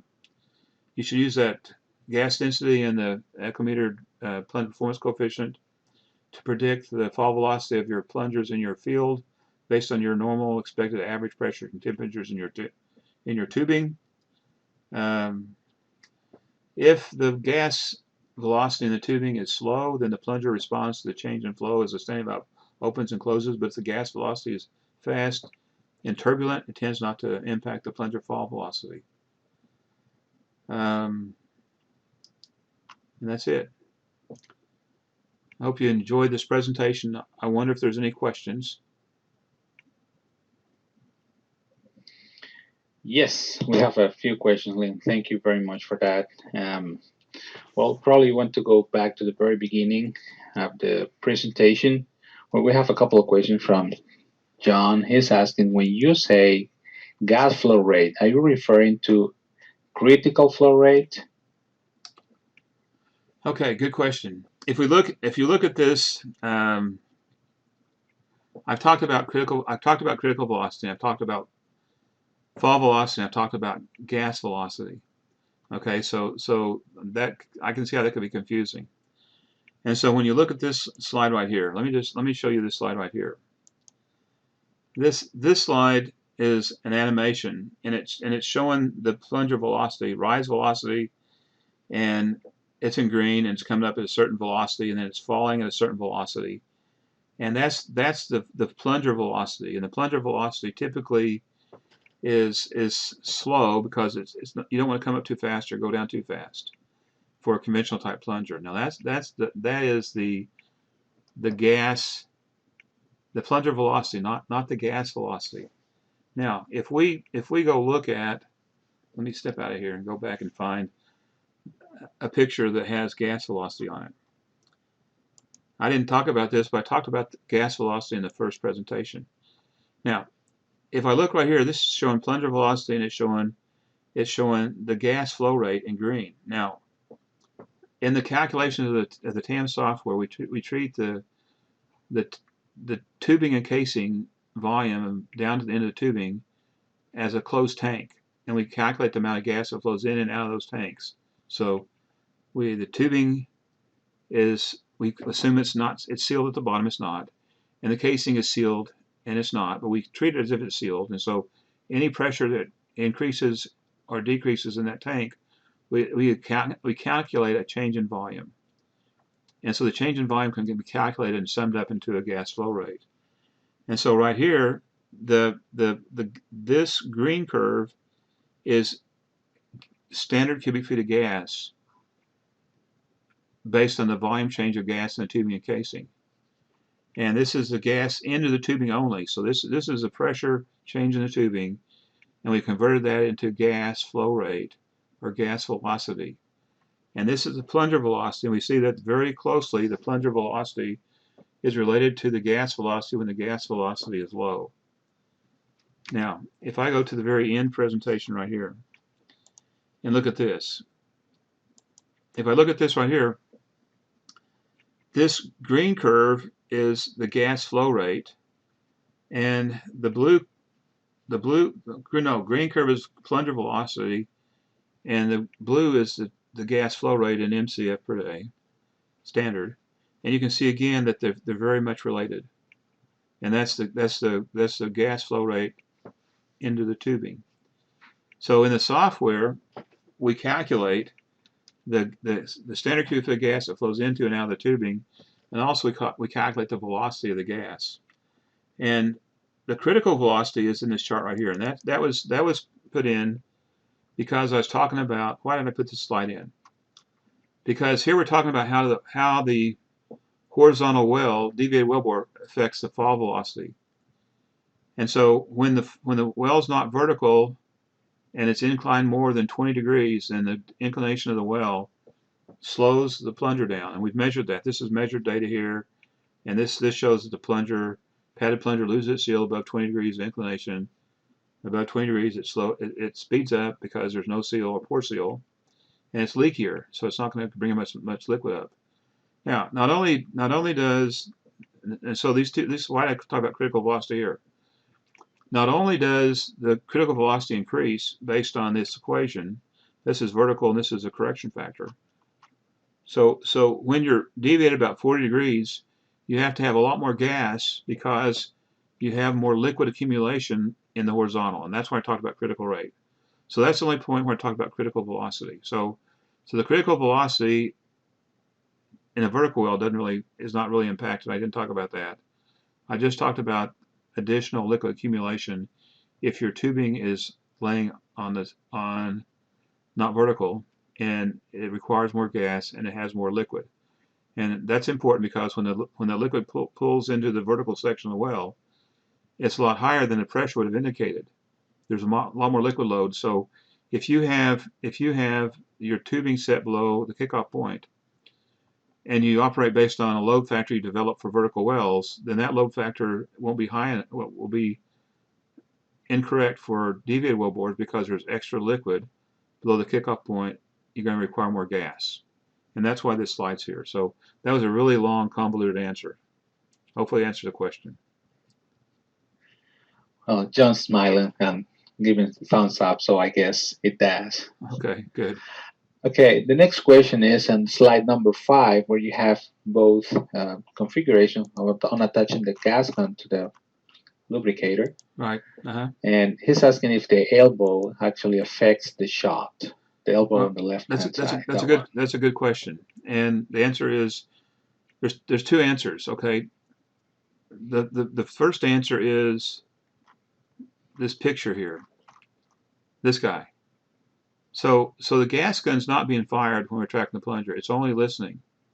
So there's no explosion of gas when you track the plunger. The plunger's making noise, and the microphone is just wiggling around based on the pressure change. And so there's no massive release of gas from the gun that would be impacted. So the answer here is that this gun's just sitting there not doing anything other than the microphone's being wiggled by the pressure change.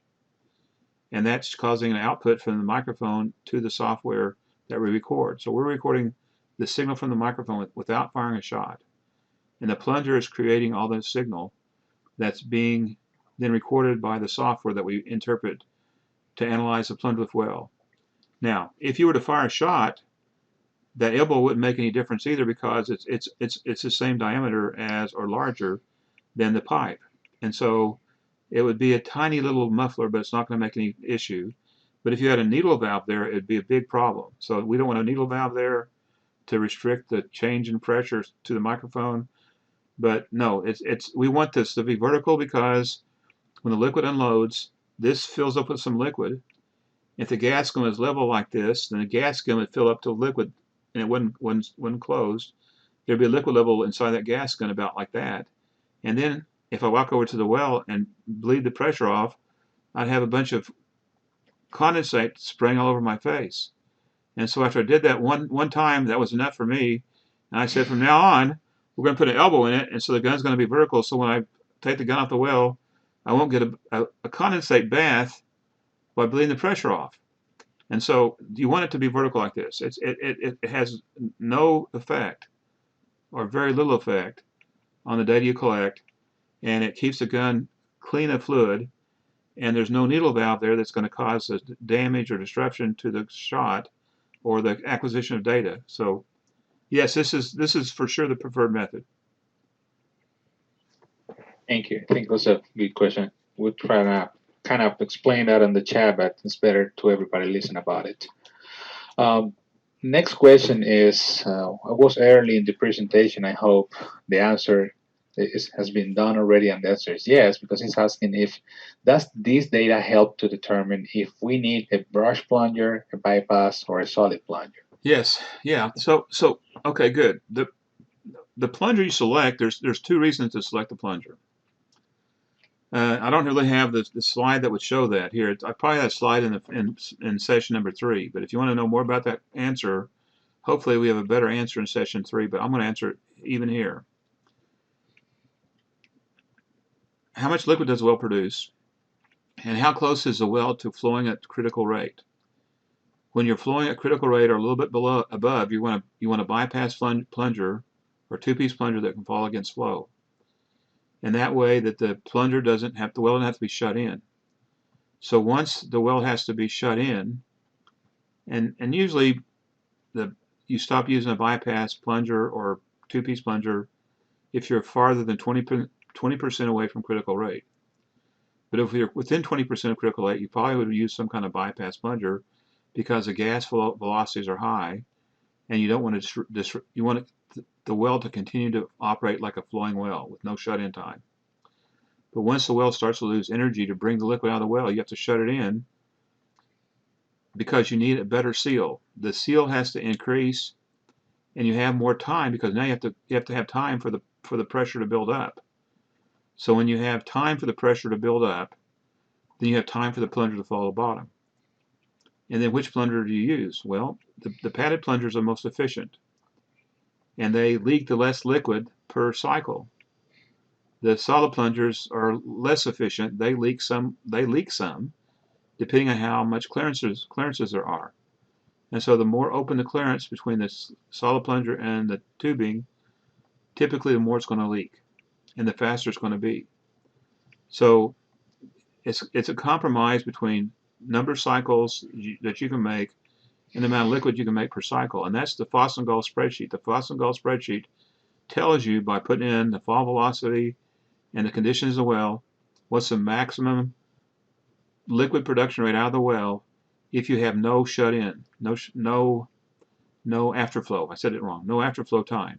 So use the Fossengal spreadsheet and then evaluate your different plungers that you might think about using, and enter the average fall velocity for each plunger type and your well information for its vertical well spreadsheet, and then that'll help you determine which type of plunger to use. But you use the bypassed or two-piece plungers when the well's near critical, and then you shift to a conventional plunger more than 20% away from critical, because you have time now to shut the well in, let the plunger get to bottom, and store gas in the casing. Now, what if you have a packer in the tubing and the casing annulus and the tubing is open but the casing closed? And that pushes you more and more toward a plunger that's a bypass type plunger if there's no casing annulus. So you have another decision to make if there's a packer. Do I shoot a hole in the tubing or try to use a velocity type plunger that will fall against flow?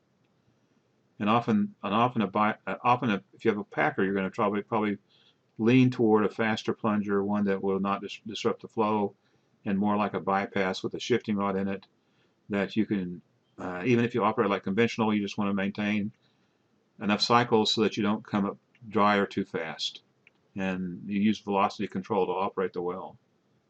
All right, that was a long answer again. Sorry. We have, thank you. We have, a couple of more questions on the private chat, but you've been talking about track and plunger and using the color counts as a method to calculate accuracy velocity, but what can you do to track a plunger if the tubing is internally flush or is a coiled tubing? What are the options? Well, the first plungers that we track, we shot fluid levels down the tubing, and so if you can't track the plunger because there's no tubing collar recesses and it won't make a signal, then you can still shoot fluid levels and see where the plunger is relative. Every couple minutes or a minute you shoot a fluid level, and that'll give you a general idea how fast it's going to operate. So you're not completely limited to only tracking plunger with collars. Now, in some flush joint tubing, like I got data on a well that has chrome tubing, because of corrosion, they had chrome in the top 5,000 foot of the well.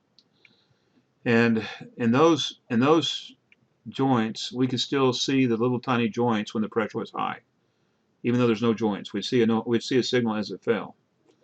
And so if it's coil tubing, you can't see joints, but if it's stick tubing with chrome, you might be able to see joints still. And we were able to track that plunger, and we could see it pretty well before it got within 1,000 foot of the transition from chrome to another type of tubing. We could see the pup joint. We could see the tubing joints below the chrome, and we could see the tubing weight change and additional section tubing. So I have that data. I didn't put an example, but that's a good example to show. So the main thing is, how do you enter your tubing string so that you can track the plunger? Well, we modified the TAM software in 1.7 to let you enter multiple sections of tubing with separate average joint lengths. And then when you shoot the fluid level, it's going to only use the average joint length of the top section of the tubing to determine the acoustic velocity. So it's not perfect, but it works really well for plunger lifts. You have two different average joint lengths in your well, like the upper tubing and the lower tubing. Okay, thank you. Next question was on slide number 40, and I think it was answered just right after that. But with the horizontal well, how far of an angle degree did they go? I think the next question might be probably a confusion for him. It says, after 30 degrees, the plunger needs to stop, correct? That's an interesting question, because when we first published this data, and we showed that this data right here, we show that the padded plungers velocity increases. An operator from Range Resources said, "Cool, I can make the plunger shoot out farther in the horizontal." And so he was tracking the plunger out to 90 degrees, the padded plunger out to 90 degrees. And we tried to bring it back up, sometimes it wouldn't come back up because it didn't seal, and sometimes it would come up but wouldn't bring any liquid because it had poor seal. So the answer is, you can shoot this padded plunger way out in the horizontal if your tubing goes even 90 degrees flat, but it won't seal. It won't bring up any more liquid. So there's no point in doing that. So here's my recommendation.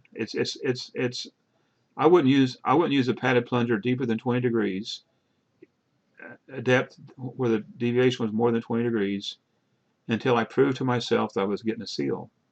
I would want to track it and make sure that the plunger sealed down to the depth of the bumper spring. If I have my bumper spring set at 30 degrees, I would be cautious about using a padded plunger, because I would think that the bottom section of the well below 20 degrees, that liquid wouldn't be picked up.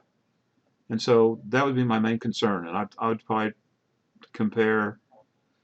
I'd probably lean toward using a solid plunger, because I know it wouldn't collapse. Now, or I track it and find out what's going on. So that there's not really a limit, because the plunger can keep on going. Now, if you look at this one, which is it's slowing down, let me find the slowing down part. The friction is slowing it down, and now we're at 280 feet per minute, and another joint is going to slow down more and more. And so there might be a point where the solid plungers stop because of the friction. Okay, so sometimes they don't need a bumper spring to stop on solid plungers, because the friction will slow them down or stop them. So anyway, that's the other answer. So the normal answer to how deep do you set your bumper spring is, how deep can you run your wire line to fish them, or fish the bumper spring out. And normally the deepest depth that you can run a wire line is about 60 degrees.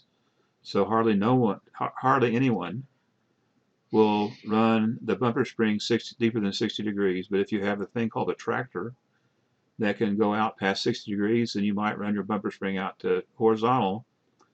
But you probably wouldn't want to run a padded plunger unless the padded plunger proved to you that it would bring up more liquid.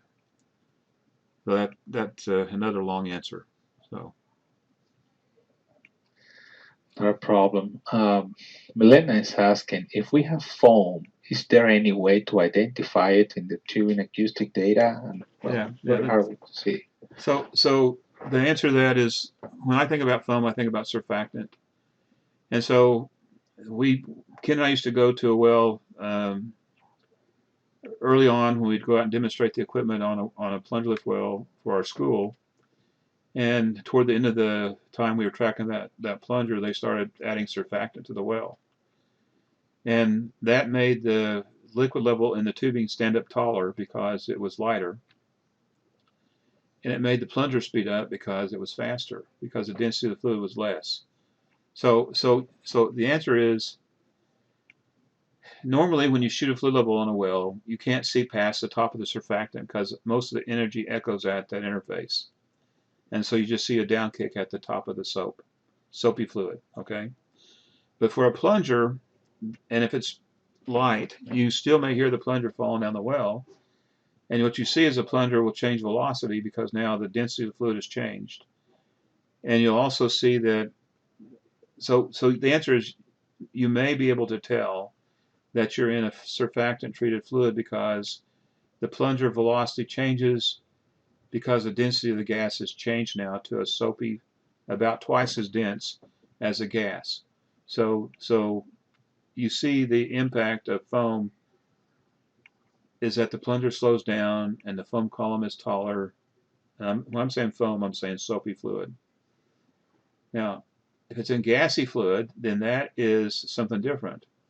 And when it's gassy water, then the plunger is going to slow down to about 40 feet per minute. And you won't see the plunger in gassy fluid, even if it's 20% liquid and 80% gas, unless the pressure is fairly high, because, or if there's no gas, well, you can't have no gas flow. If you have high pressure and gas flow, in some cases you'll hear it falling through the liquid. But in most cases, when it's just gas bubbling through liquid, plunger falling through gassy liquid, the pressure in the well is low and you can't hear the plunger below the gassy fluid interface. All right. Well, we still have 15 minutes in the session. Lynn, I think you should jump into the examples now. Okay, good deal. We still have a couple of questions, but we will address them by in email. a separate email. Yeah, by email. Okay. All right, and they can always email us questions later on if they have additional questions we don't answer. So that's fine.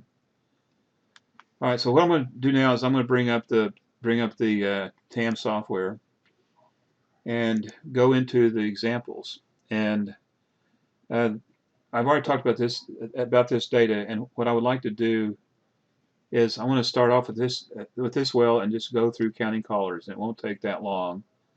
And so the first thing I'm going to do is so if I go to pick the well, I'll click on pick well, and I'll go to the plunger tracking conventional 2020 number 3. That's what you should have on your computer.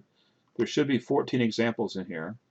And I'm going to go down, click on this, and then go down and select plunger normal cycle, and then say load it, and that's going to open it up. And then once I've loaded up, I'm going to be in the field view for plunger lift. So I click on the plunger lift button and click on field view, and that's going to show this display right here. Now, on this screen, I have a bunch of dotted red lines. And if I go to this little settings thing and turn off the annotations, those dashed or dotted red lines go away. Those are the annotations. When you're at the well and you're tracking a plunger and something happens, you can click on the annotations button and make an annotation. So if I click on this annotation button and I show the annotations here, let me show the annotations on the screen. I want them to be red here so I can see them better. So I can change the color to magenta or maroon there.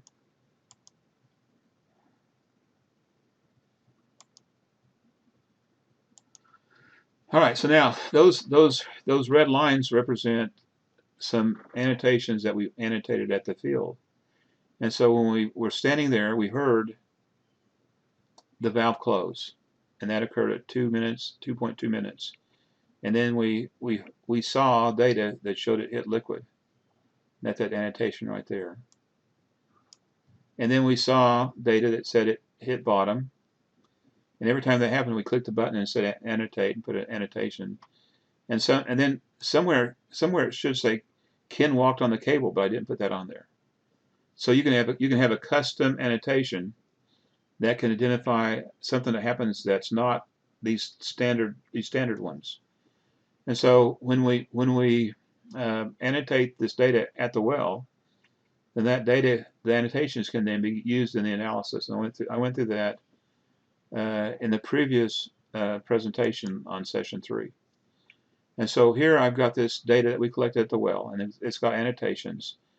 And this line lets us move it around and put it anywhere we want. And if I want to put it right there, I would say that right there, the signal changed. What do I mean the signal changed? Well, if I want to zoom in, I can click on this little button right here, magnifying glass, and I can highlight this section of the trace. And that shows that at that point right here, we went from falling through the gas to a noisy signal. And the signal is noisy because, why? Because the tubing pressure is building up, and there's liquid in the tubing, and this is the plunger below the liquid level in the tubing. Here it's falling through the gas and falling through the gas. It's liquid right there. It's in liquid. And now you hear the gas bubbling out of the liquid. So that's what we're hearing right here, and we can use this little line here to move it around. And it shows the time here. It shows the tubing pressure, casing pressure, acoustic signal, and it's showing it in hours, minutes, and seconds. It's called clock time, and we can show it in minutes, which I like a lot better if I'm trying to analyze the trace than clock time, because clock time's like, when did Ken walk on the cable? And so that would be something I would see my clock and I would want to write it down, and that would be something that happened while I'm at the well. But when I'm analyzing, I want to look at it in terms of minutes. Now, Ken's a lot more careful than me, and it probably should have been Lynn walking on the cable. So it could have been me walking on the cable, but I don't see any places here that we walked on the cable. All right, so I go to cycle view, and we've analyzed this cycle several times in the past. And so each time you can create a new analysis if you want, and that's something that you couldn't do in TWM. TWM will let you have one analysis for a data set. So I'm going to add a cycle, and I'm going to click here and rename this cycle. And I'm going to say Ask Echometer. And so now I've got the cycle named, and I'm going to click on Define the Cycle. And so to define the cycle, I'm going to say that the valve closes right here. And notice that I changed the colors. This is supposed to be blue and green, but I changed the colors just for fun. And to get the colors to be the same consistent colors, I'd go in here and click on tubing pressure and change that back to green. But on my computer, yours is probably green, but I was playing around with this today, and I changed it to red just to see if I could, and it worked just fine. So I didn't change it back. So it remembers what you changed the colors to be. So this event right here is a valve closed, and I'm going to say valve closes because that's what happens first, and say yes. And that I'm starting over, so I'm going to take this and I'm going to drag it to right there and let go of it, and drag this one to the end. That's the end of the cycle. And that's C. I didn't get it all the way over there, so let me drag it all the way over there. There you go. It's all the way to the end. And this is B. And so if I can click on the screen. Now say I clicked on B and that's active. That's the active pointer. If I click with my mouse right there, it'll jump to where my mouse clicked. So I'm trying to define when the valve's open, when the valve is closed on this defined cycle. And this is too many data points. There's like 500,000 data points here on the screen, and I just can't see this good enough. So I need to zoom in to a smaller interval, and I'm going to change this to be like a minute. And see, the B, when I change it to a minute, I'm still looking at B, and B should be right there where the pressure starts to drop. Now I go click on A, and A needs to be when the pressure increases, and maybe a minute's not enough. So I'm going to grab this little dot here and make it a little bit wider and say, oh, right there is where the pressure starts to build up. And that's when, no, right there, right, that little noise right there. See that little noise right there? Yeah, that's it. That's when the motor valve closed, and that's what I heard. and the pressure built up about 3 psi, and then the plunger falls out of the lubricator right there. And so now I've got A defined, I've got B defined, and I've got C defined. It's all the way over as far as I can go. Come on, C. I'm not sure why it's not wanting to go over there, but I'll drag this guy over there all the way. And I'm going to click on C. It's not wanting to let me, there it is right there. Drag it all the way to the edge. Okay, so that's the cycle. And if I go back out to the full screen, the cycle I'm going to analyze is from A to B when the valve is closed and B to C when the valve is open. And now, when I go to the next cycle limits, I want to use these annotations here that I've already pre-picked to pick number 2 is plunger heads liquid. And so I marked it in the field, and I selected number 2 with clicking on the mouse, and line 2 is selected here. And I go click on the annotation that says plunger heads liquid, and I say apply to marker, but that's not what I went on bottom, wrong one. On bottom, I say apply to marker, and it jumps to that point right there. Now, number 1 is where it changes. I can see where number 1 is, so I take my mouse and I just drag it to right about there, and it's pretty darn close. Now, the plunger liquid arrives here, and the plunger arrives right there. And I want to look a little closer. I want to zoom in. So I take my magnifying glass and I just highlight what I want to see. I select 3 and I click right there, and now that's when the plunger arrives right there. And I pick 4 and I click. Well, that's way over there, so I got to drag this over to where I'm looking at. And see that spike right there? That spike right there is when the plunger arrives. And you annotated where it got quiet. So that's when the flow stopped. There was a little bit of liquid after the plunger, so it's still kind of noisy. But right there is what I'd probably pick as a plunger arriving right there.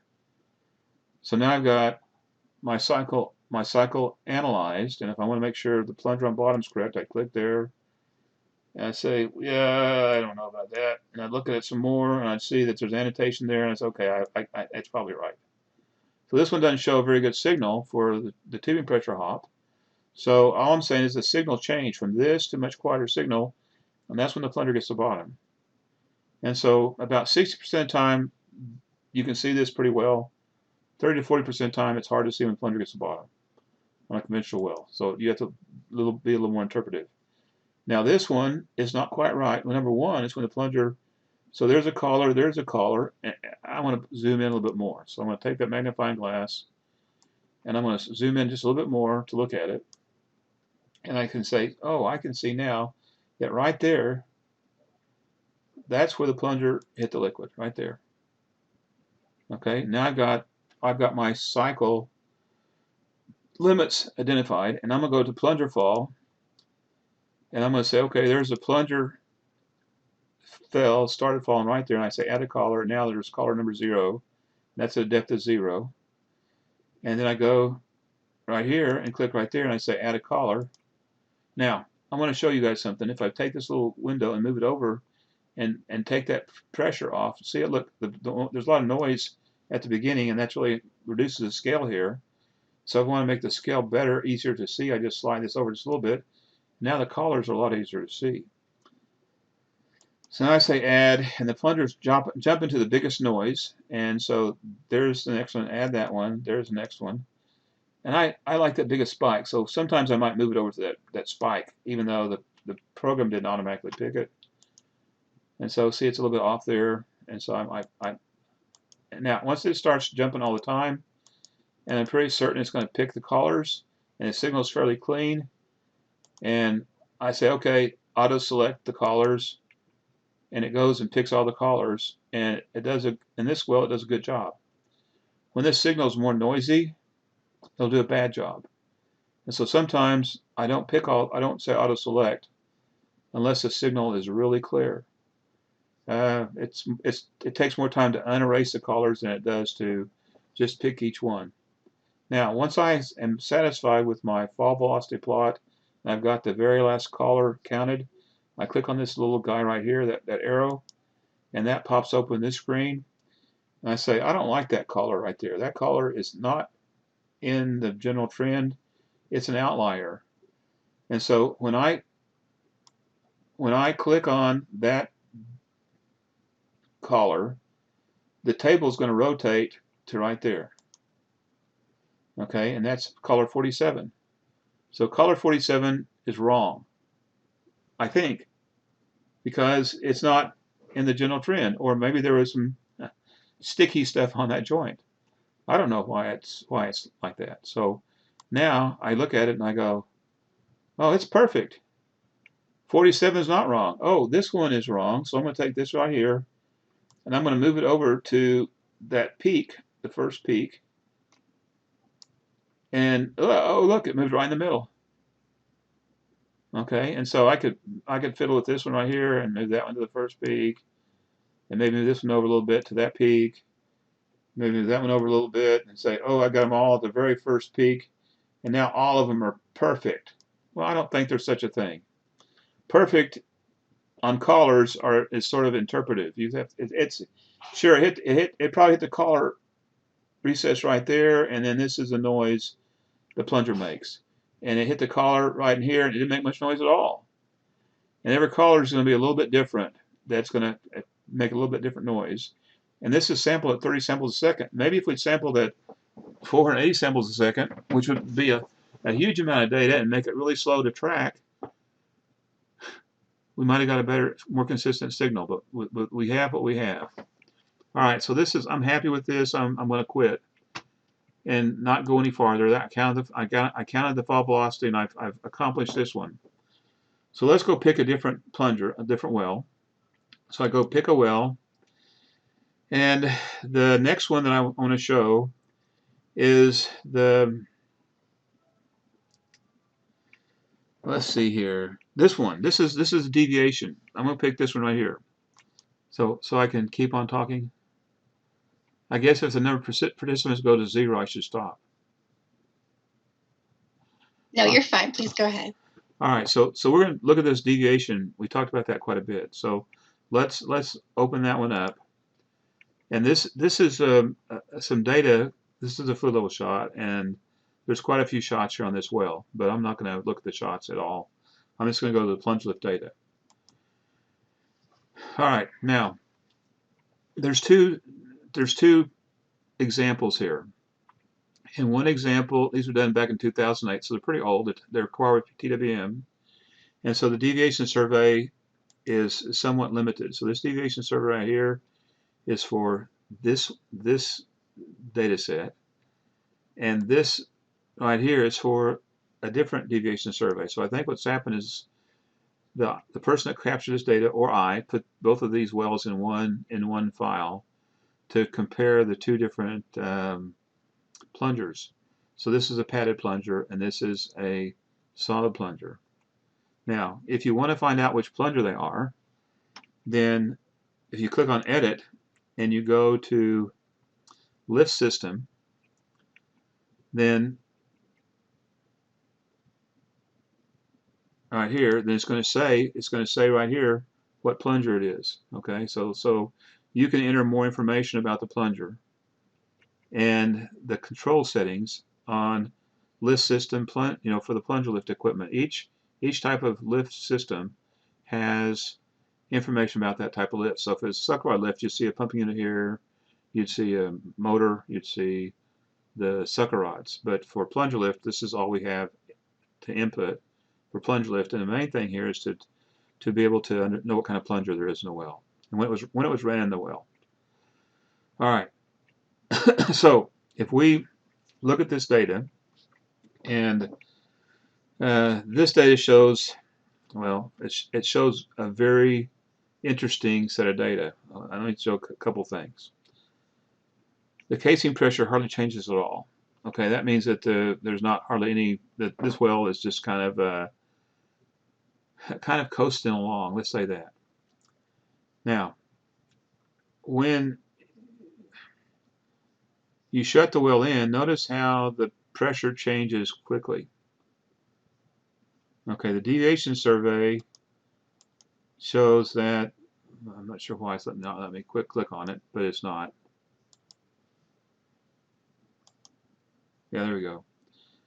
It's vertical down to about almost 4,000 feet, then it kicks off really quick and it goes out about 4,000 feet. And and it's likely that there's liquid out in the past the bumper spring in the horizontal section of the well. And some of this pressure behavior is because there's liquid below the bumper spring being pulled into the plunger, into the tubing in the vertical section. So why is this pressure different than this? Well, it has to do with the high flow rate, friction, and liquid in the above or below the bumper spring. All right, so this is the fall velocity for the solid plunger. And if we go to the cycle, and we click on the cycle here, and we look at it, you can see that we have identified the cycle that we want to analyze. And here's the shut in and the valve open. We click on the limits, and we've identified when the plunger falls down the well, and then you can't see it hit bottom, but it just gets quiet. And so when I looked at this earlier, I thought, well, what about looking in here really close and see if we can see more than we can see? And so I thought, well, what is that? And what is that? And what is that? Is that the plunger falling? And it might be. Okay, so then I took this right here and I expanded it a little bit more. And I look some more and I say, oh, look, I can see the plunger still falling. Now, in this case, this could just be a repeat echo, or it could be the plunger falling past its depth, and I'm not sure which one it is. But in the past, I just stopped counting right here, and I didn't go any farther because the signal's dying out. But why is it dying out? Because the plunger is sort of slowing down, and anyway, it's probably stopping. But this just may be an echo, so I'm not sure which one this is. Now, if I go back to the full trace. Let's go A, B, C. There you go. That's a full trace. And I've got these points marked. If I go to the plunger fall velocity, this is the one that shows that the plunger is slowing down right here. And this is, if we click on that, well, let's bring the graph up. If I click on the graph and I click on this point right here, where it's the slowest velocity, that depth is 4,057 feet. Why would I show you that? Because I want to go look at the deviation survey and see what the deviation survey shows me for the inclination angle. I want to know if it's more than 20 degrees. Is this point in my well where the plunger starts to slow down, is that 20 degrees?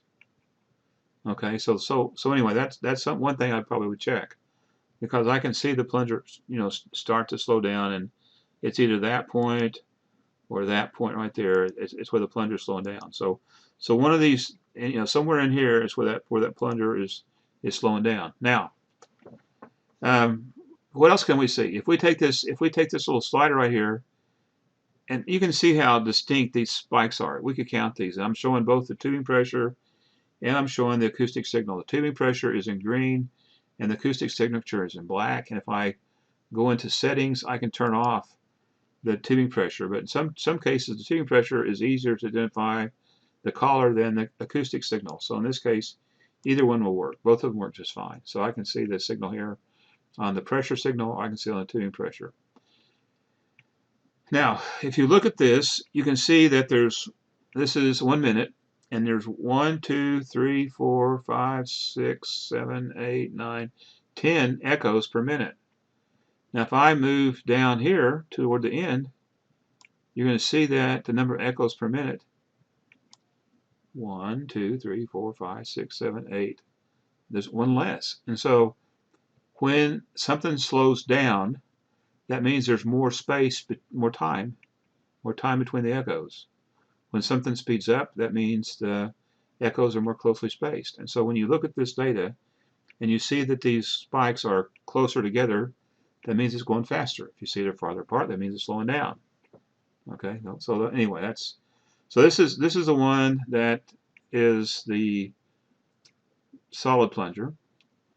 And then this is if you go click on this first tab, then this is the padded plunger, dual padded plunger, and the trace looks, the data for the cycle looks really similar. But one thing you might notice here, let's go back and look at the field view here. If you look at the field view, what's this tubing pressure doing? Why is the pressure going down and the casing pressure is going up? That means this well's loading liquid.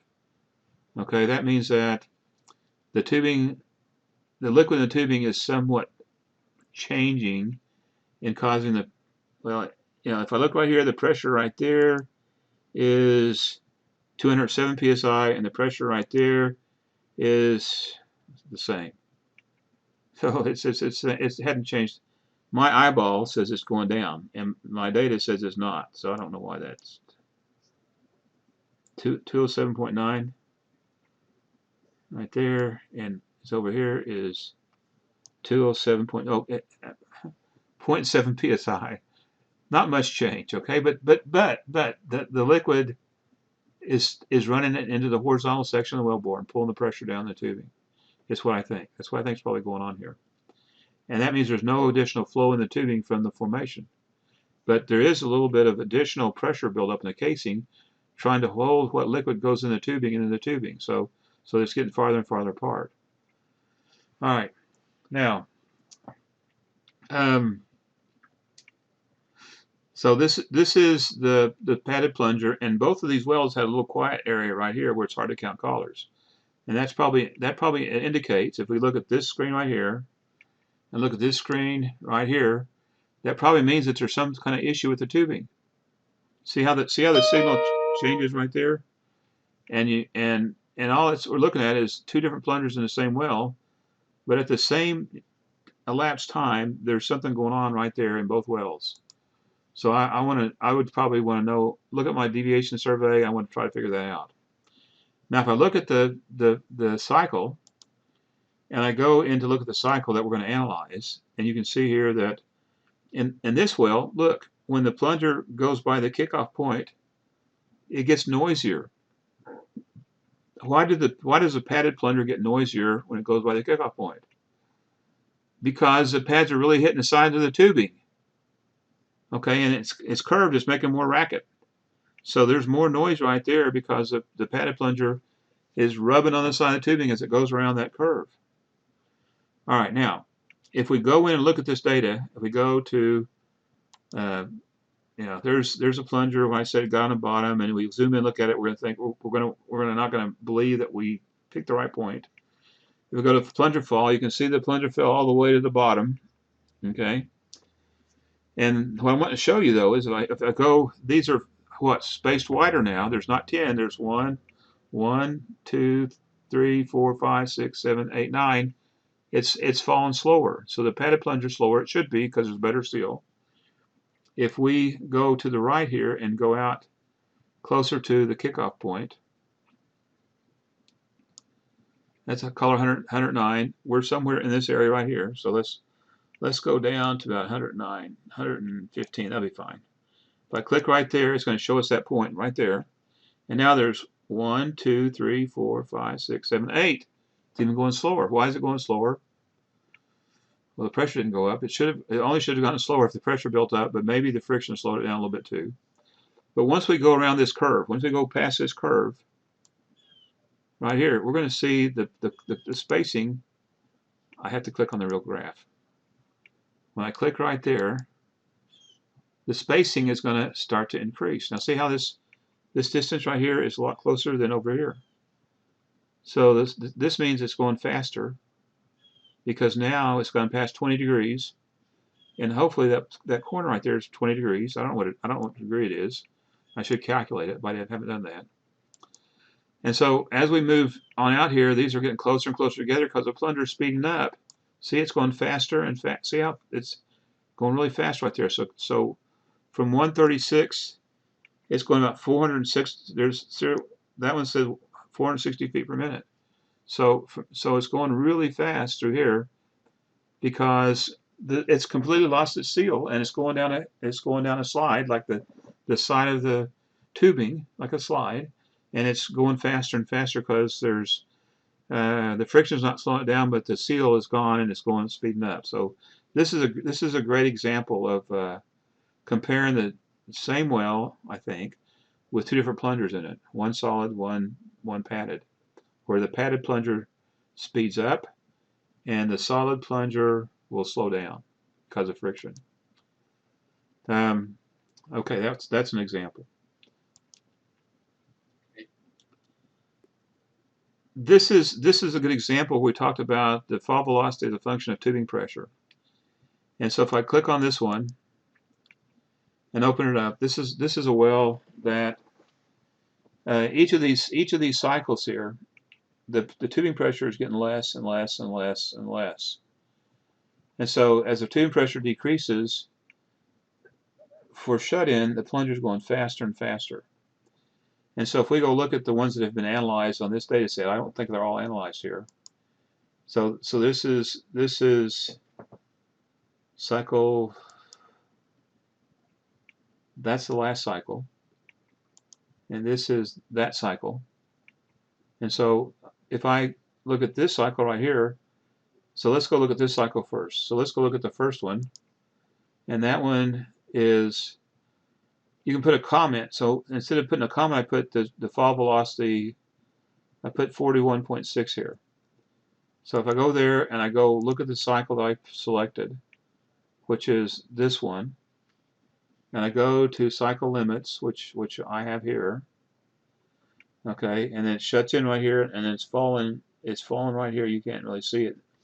Let me zoom in. So if I pick this data right here, you know, you can see the callers. There's a caller, caller, caller, caller. So you can see them.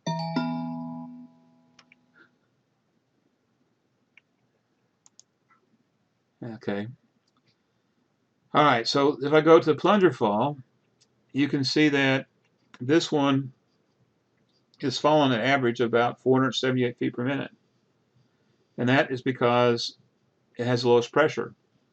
Now, 478 feet per minute is really no padded plunger falls that fast. Well, that's completely incorrect. Because the pressure, the tubing pressure here, if we go in and look at this data, the tubing pressure is about 41 psi. So if you have a padded plunger and the tubing pressure is 41 psi on average, it's going to fall almost 500 feet per minute if it's this type of plunger. But if you go to the same exact plunger and go here, the tubing pressure is 163. Well, the plunger is going to fall about 250 feet per minute. So if I go in and analyze this cycle right here and count the callers, I'll see a fall velocity around 250 feet per minute. And it depends. The manufacturing features of the plunger, pads and the springs and all that kind of stuff, and the weight material, that has an impact on the plunger performance coefficient that you would develop by tracking the plunger. But the gas pressure controls the density and temperature controls the density, and that's what controls the fall velocity. So the plunger has a certain performance, but it depends on the density of gas, and it's inversely proportional to the density of gas. So this is an example. So if I were to go in and count these, we would see that as we count the fall velocity during each of these shut-ins, this shut-in time is getting shorter and shorter and shorter, and the fall velocity of the plunger is going faster and faster as the pressure decreases. This is an excellent example. Let's do one more, and then I'm going to have to quit.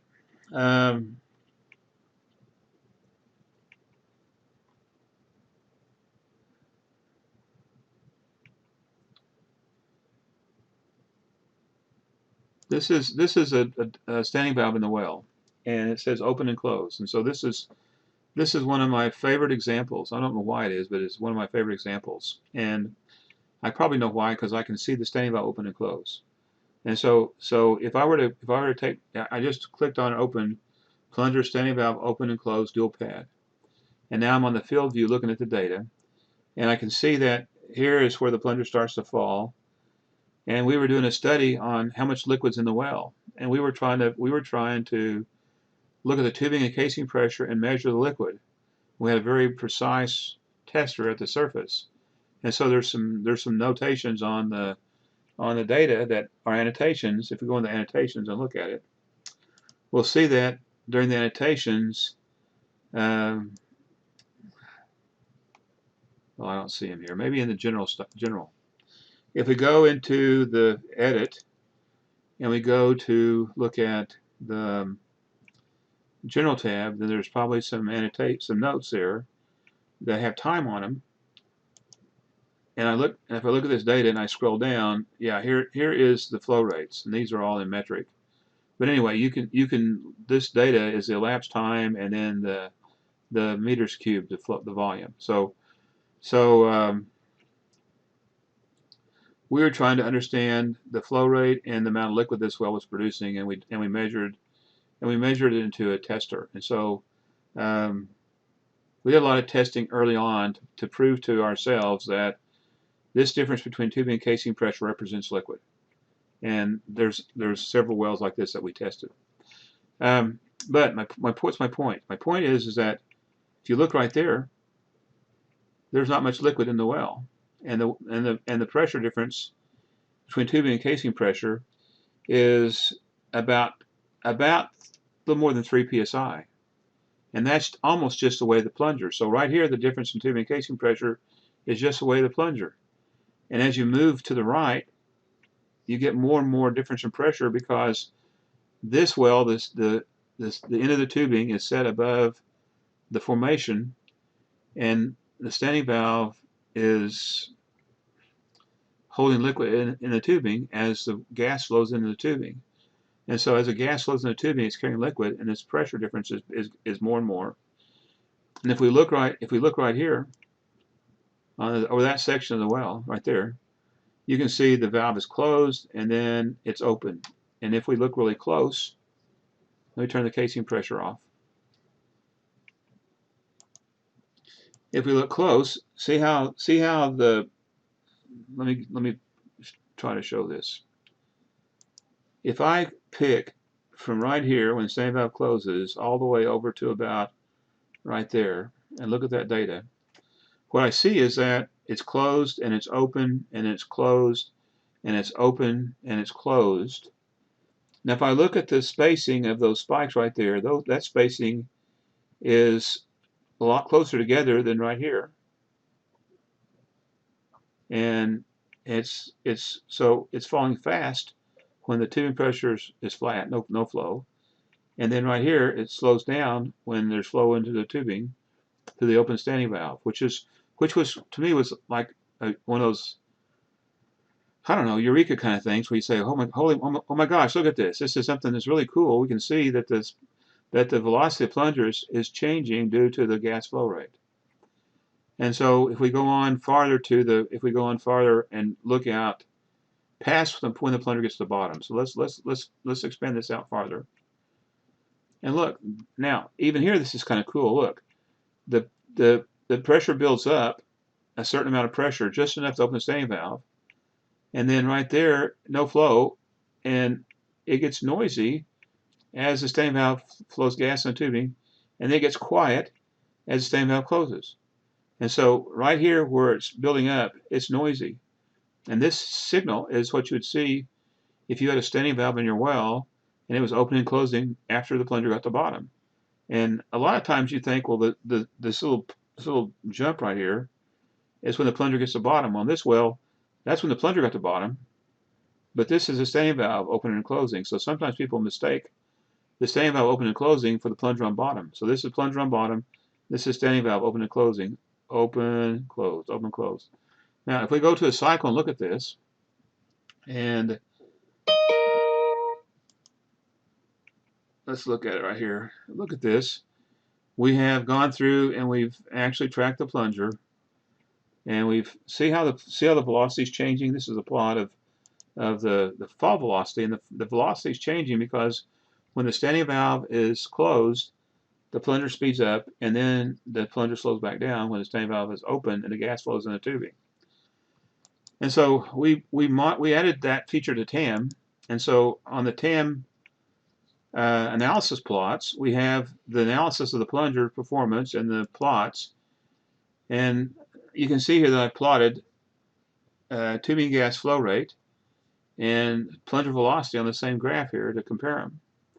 And I zoomed in, just look at a small portion of the trace so I can show you how good a match that is for the flow impacting the plunger velocity. And then over here we have the predicted velocity. And if I go and uncheck this right here, it's adjust for the fall of by gas velocity. Then that red line is the prediction of the plunger with no change in velocity of the gas.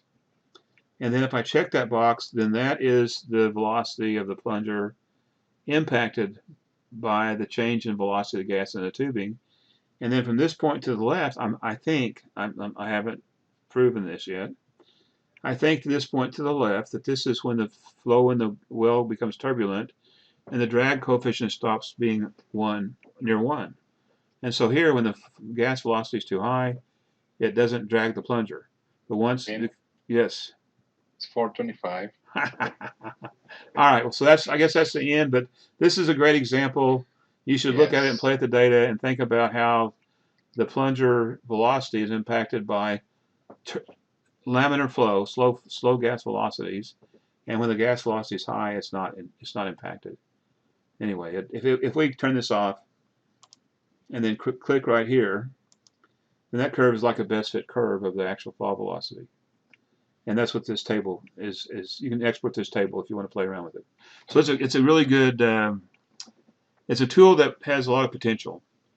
Anyway, I'm gonna say thank you, and you want to say anything else to Carrie Ann? We didn't want to stop you. We were really enjoying this. So. Sorry. Rick wanted you to go till 5 p.m. So well, I get carried away. Could. So anyway, I appreciate your time. This has been really great. And thank you, Gustavo, for all of your help with the Q&A. And we really appreciate you guys for joining us and for staying with us. If you have any follow-up questions at all, please feel free to reach out to us. We always welcome your calls and emails. And next week's session is on Q-Rod, which is Echometer's predictive sucker rod design program. And so we'll get some information out on that. But we appreciate your time, and we're so glad you joined us. And we look forward to seeing you all again next Wednesday. So have a good weekend. All right. Thank you all. Thanks. Thank you all. Carrie, I think you're the host. You have to shut it down. All right. I was just waving goodbye one more time.